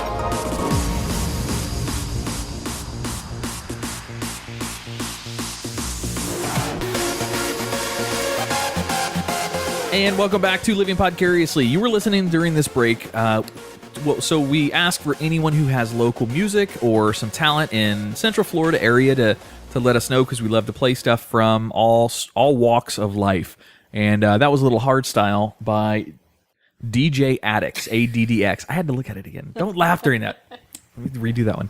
That was a little bit of hardstyle from DJ Addx, ADDX. I'll put the link to his SoundCloud in the show notes if you want to listen to it. Go check it out. Some people like hardstyle. Some people don't. Some people like trance. Some people, whatever. But I like it hard. Oh, yeah. You mean to play that upstairs later? Can you do that? I don't think I can keep up with the rhythm of some of those songs. It's the beats, 180 beats beats a minute. It's pretty quick. It's worth a try. All right. I get worn out in about 30 seconds. It's on a gonna good be night. a fun 30 seconds. So Jay, we did. You did Texas here recently. We did Greenville, South Carolina. Yeah, we were all traveling out of town this week. Yeah, it was a fun road trip weekend for us. Let me tell you, going to Greenville. So We don't actually have family that's there. That was the meeting location that all of our family decided to go to. That there was an event there that my cousin wanted to go see for her birthday. So as a surprise, a bunch of family members got together and said, hey, why don't we all meet up in Greenville, South Carolina? So we met there. And I wasn't honestly expecting much. God damn, I was blown away with Greenville. That place was phenomenal. The downtown, like the city center, the metro area, like the center village area, whatever the hell you want to call it. The main street. Excuse me. Yeah, Main Street was unbelievable. They had, I mean, it was a very comfortable walking area. You didn't feel like, like Orlando's a good example. Walking down Church Street, you get 2 streets off of Church Street, you're into some serious ghetto. In Tampa, Ybor City, you walk 2 blocks off of Ybor, you're into some ghetto. That was all very comfortable. I could walk around that whole town, even the big section of it, and feel perfectly comfortable and safe. It was really nice. A lot of upscale restaurants, a lot of upscale bars and shops, and a lot of historical buildings that were really cool. Yeah, the Carolinas will blow you away. I remember being surprised by Asheville up in North Carolina. I was born in Boone. Yeah, I know Asheville real well. Like you go into Asheville and I'm thinking, oh, right, this is going to be some podunk. Hey, low. Yeah, I'm like, all right, the banjos have to be like deafening at this point. Yep. That's how loud they are in Appalachia. And I got there and I was like, this is pleasant. It was great. You would like Blowing Rock, knowing what you like about the country and seeing nice. The place. I thought you. I'm like, no, I'm not. I'm not talking Rock the wrestler. I'm talking the city. Yeah, blowing Rock. I mean, I would blow Dwayne Johnson if it got my career up, but I mean, I'm sure that's how most of the people got on that HBO show he's got. We're batting pretty well here. Maybe I should ask Dwayne Johnson if he wants to host an episode of the Twisted 10. What do you think? Might as well. It doesn't matter what you think. It doesn't matter. Wyclef Jean and The Rock. Gotta love it. But anyway, yeah, it was really cool. I like how you guys went to South Carolina. I went to Texas. Both places geographically north of where we are, however, further into the south than where we actually are. Yeah. Florida, even though it's in the south, isn't really considered a southern state. Even though it's south, it's once you pass Tallahassee, maybe even Gainesville, I'll give it to you, but probably not. Once you get past Tallahassee, Florida is just its own thing. It's Florida. It's a melting Well, pot. when you It's just a social experience. This button, literally, Playboy bunnies, girls will run through the topless. They'll run through the studio, and then they go on to their next topic. That sounds phenomenal. Someday we will have one of those. Agreed. Well, Playboy just finally just announced that they're finally going to start putting nudity back in the magazine. I did hear that. Yeah. I think you can say what's the word I'm looking for? Who gives a fuck? Well, no. No. The only reason they did this entire thing for going no nudity then back to nudity was just a publicity stunt. I think that's really what this comes down to. What it was is that they were nobody buys porn anymore, so they were hoping, but people buy lad mags, like Stuff and Maxim. So point. they were kind of they wanted to take the magazine to more of that angle, hoping that Playboy would bring some gravitas to that. And that would also increase their buyership because you don't have to be a certain age to buy Stuff or Maxim because there's no nudity. That's a good point. Yeah. So they were hoping to increase the numbers that way, and that just backfired. So they're like, well, fuck it, we're selling the same numbers. Let's put the tits back in there. Yeah, but Playboy wasn't getting really talked about at all. So they go no nudity. Oh, a lot of big media hype, and then a few months later, when it's died back down, they're going to reintroduce nudity again and get some more conversation, like we're talking about them now. That whole, you know what I mean? Yeah. I think it was a still publicity find the little stunt. bunny on the front The bunny is always there on the cover. Yes. You have to find it. What are you It's talking? hidden. There's What is always there, there's Easter always egg? a hidden bunny on the front. Really? Cover. I It was didn't my know that. favorite part growing It's up not. as a little It's not kid. always. It's not always hidden, but there is always a bunny on the front Yeah. cover. Huh. I Well, did when I not was know like that. 5, it was kind of more hidden. I would. Yeah, no, some are more hidden than others. Sometimes they're hidden pretty. Sometimes it's pretty cool the way they're hidden, and sometimes it's like right there in front of your face. Obvious one. Yeah, so it depends, but it's always there. I consider releasing Easter eggs in like our logos because we're, Tach has been working on our logo redesign a little bit. Mm-hmm. We just did the Twisted 10 logo, and we got new intro stuff that's coming in for that. I was thinking about doing some kind of Easter egg somewhere in our logos, like making it one of those things where if you look hard enough, you can see another image. I don't know. What do you think? Put my dick in there somewhere. I'll do it. We'll work on that. All right. We'll get that explicit title back up. All right. So, Jay, I got a question for you. Bring it on. Generally speaking, in a relationship with a girl, what do you think is one of the biggest tests to see if your relationship is going to be, long running? What's a good test in your mind? What's a good litmus test to say, okay, this girl's good. She knows what's up. I have said this time and time again. A road trip Yep. is the best way to know. And if it isn't going to work out, a road trip also presents plenty of opportunities to dispose of a body. That's a good call. And that can work for either person. I'm not saying that has to be the guy's idea. Maybe, if Lorena Bobbitt would have just had enough open road, she wouldn't have had to use a Wendy's parking lot, is all I'm saying. I thought I was about to get some kind of test. No. Did I have a test? I didn't realize I was taking a test. You had a test and you didn't realize it. Oh, also, if I ask her what her favorite band is and Nickelback comes anywhere in the conversation, I'm done. I like Nickelback. Yeah, no, that's why you're with Adam, and it would have never worked with any other man. Keep him. The best I heard, because I was on a date. We'll sidetrack real quick. I was on a date in New York, and I was talking to this girl, and I asked her the all-important first date question. You have to ask it: Beatles or Stones? Sure. And she looked at me dead in the eye and said, Zeppelin. And I proposed to her right there in a Five Guys in Manhattan, like right there off of Houston Street. I just fell to my knees and said, fucking marry me. Nice. Other acceptable answer would have absolutely been the Kinks, but I will absolutely take Zeppelin for your favorite British invasion band. What about Pink Floyd? Were they British? I don't know if they're British. No, they're American, aren't they? Yeah, no. Because Beatles and Stones, who's your favorite British I guess invasion? that's a good point. Were the Wiggles? The Wiggles are Australian, and I hold them lower than Nickelback. So I'm up. You'd better have like a small child. What's had your favorite band? I love the Wiggles.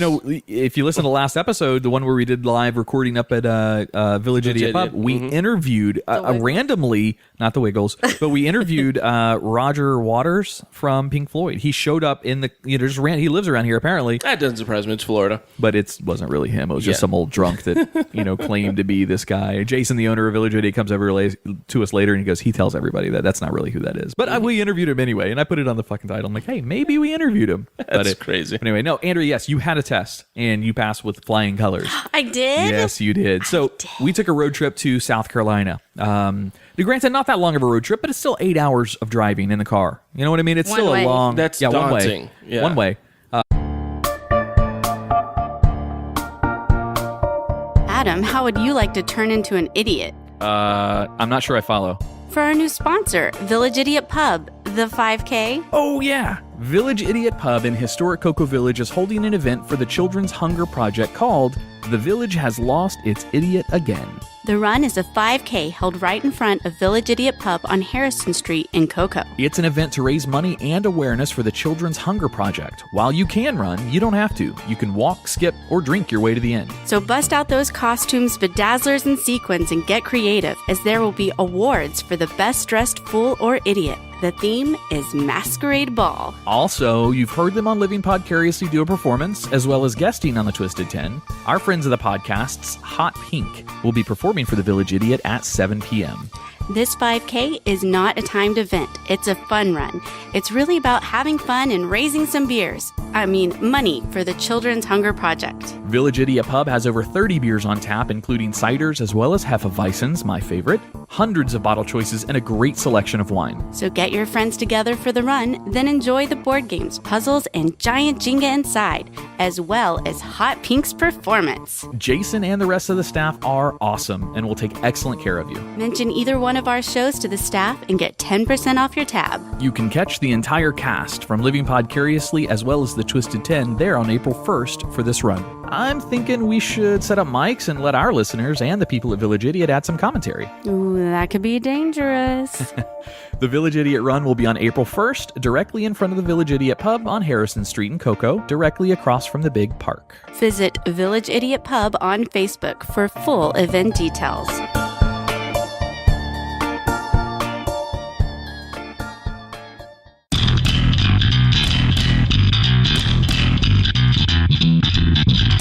You're listening to Living Podcariously, bringing you real men's perspectives, unfiltered, unapologetic, and uncensored. Recorded live in the Living Podcariously studio in world-famous Cocoa Beach, Florida.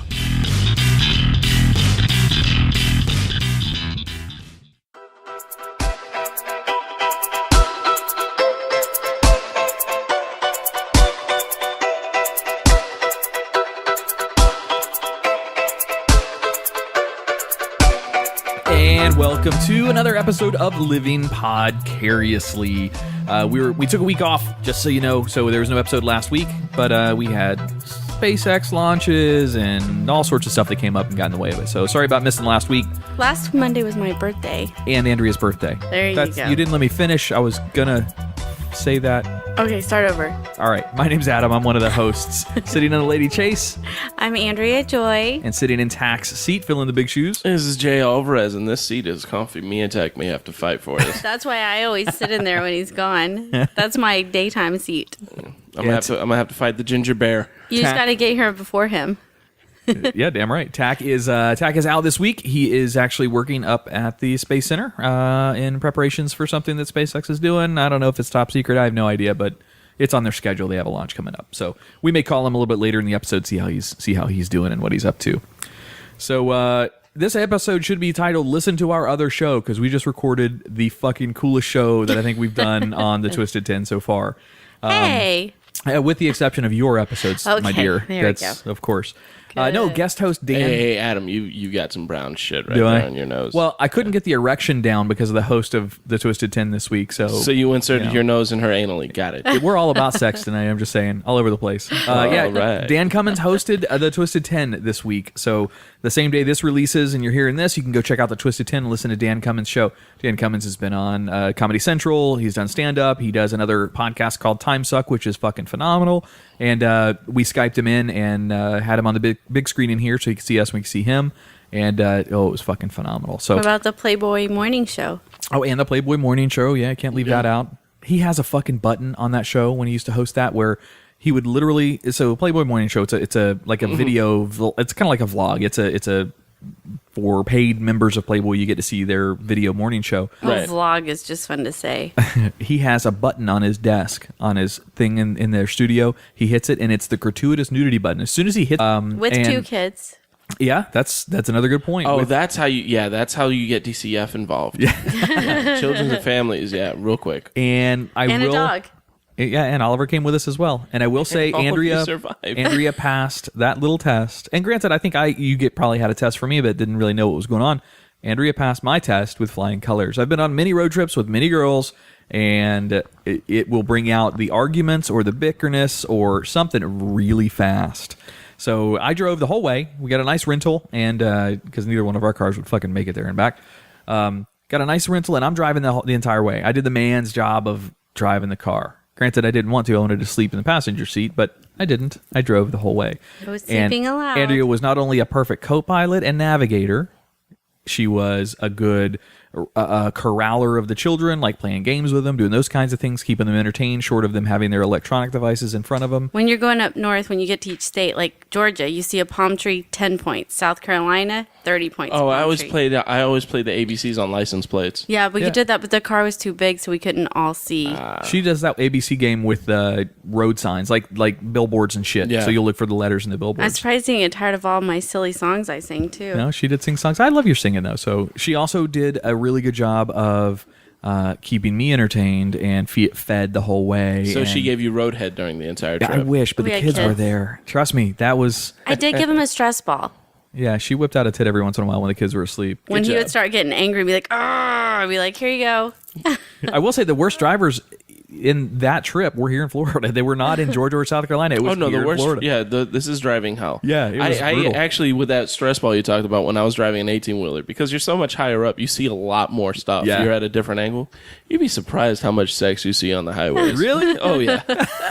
It would blow your mind away. I see what you did there. Blow your mind. Pun not intended, but it will blow you away to know how much sex is going on these highways. We kept it PG-13. Yeah. It was Ish. just she would pull the boob out and every once in a I'd while. give you a and- massage, give you a little massage. Yeah. It was all right. It was good. We were But sneaky. Listen, she never backseat drove. And listen, I'm not the best driver in the world. I'm good, but I'm not the best. And I could certainly have been side seat driven, if you know what I mean, or somebody directing me from the side seat, like slow down, speed up. Why are you following this guy so slow? Whatever. She never did it. The entire But you guys trip. have been together long enough too that she's driven with you, so she knows you're driving. Yeah, but not habits that by long. now. We haven't driven that far. The furthest we've driven is Orlando and back. Simple trip, 45 minutes one way, easy. That's a lot of 95. Yeah. This long of a trip, that really put it to test. And Andrea, you passed with flying colors. And we made it back with one bathroom break. Yeah, the whole trip back just stopped once. That's impressive with children. And I introduced Andrea to Bojangles. Oh, you've never had the glory that is Bojangles? No, we got to eat out in the parking lot. The most racist named chicken joint. Exactly, yes. It definitely is racist named. But yeah, fried chicken. And, every single person in there was African American. That's true. That's a good point.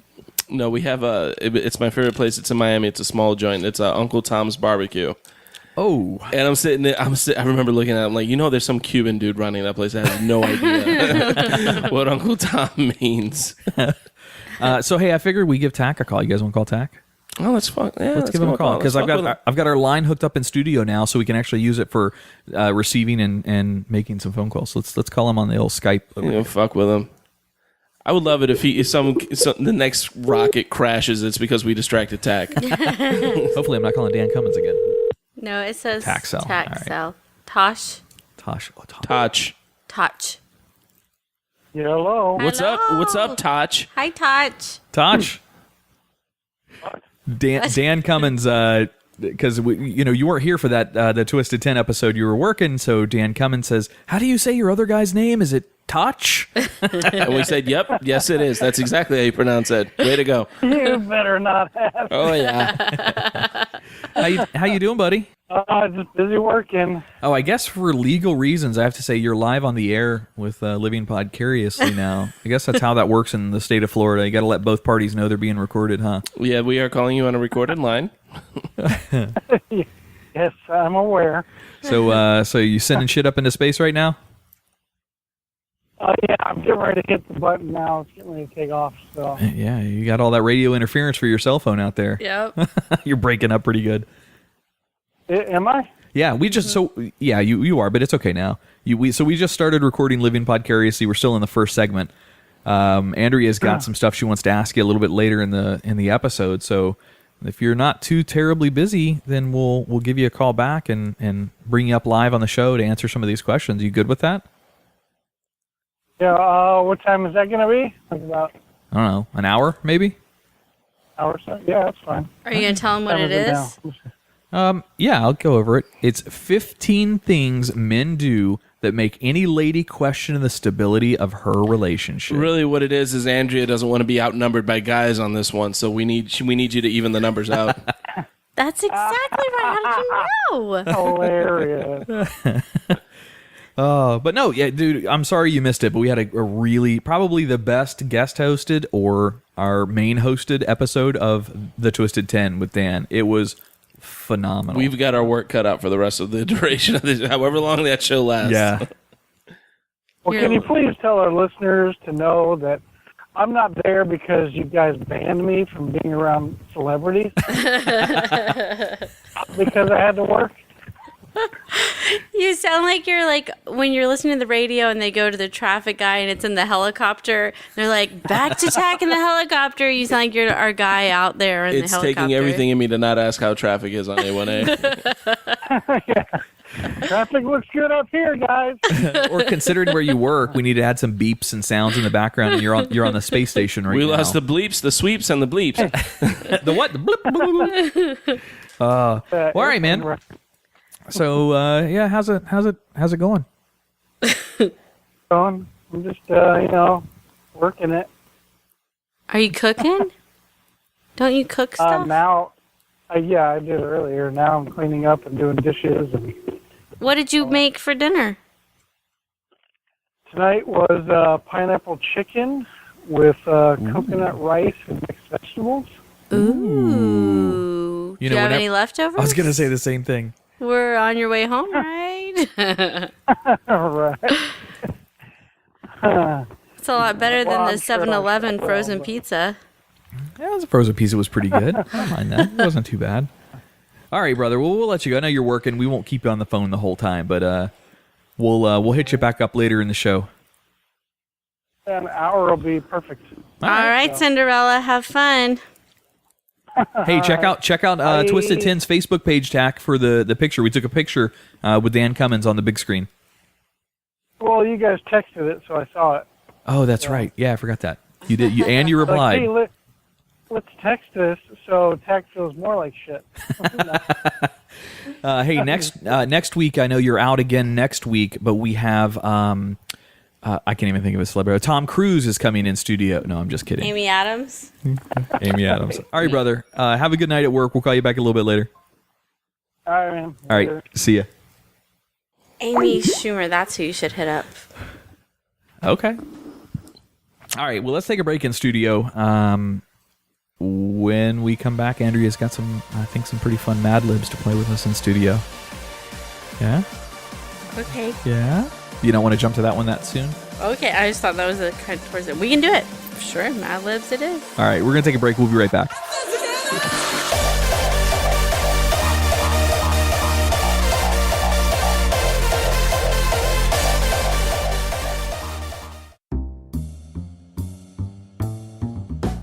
Village Idiot Pub. You locals know about it. You guys from out of town have to check them out. Village Idiot Pub is now a proud sponsor with Living Podcariously and the Twisted 10 podcasts. It's more than just about commercials, though. The cast here will be taking our show on the road to Village Idiot to record some episodes as well as hold events. They have over 30 beers on tap, including ciders and Hefeweizen, my favorite, as well as hundreds of bottle choices. Adam, you forgot my favorite, all the delicious wine. So get your friends together and enjoy the board games, puzzles, and the giant Jenga. Let the owner, Jason, as well as the rest of the staff there, take excellent care of your beer drinking needs. Mention either one of our shows to the staff and get 10% off your tab. Tuesday is open mic, Wednesday is trivia, Thursday is karaoke, Friday and Saturday night are live music.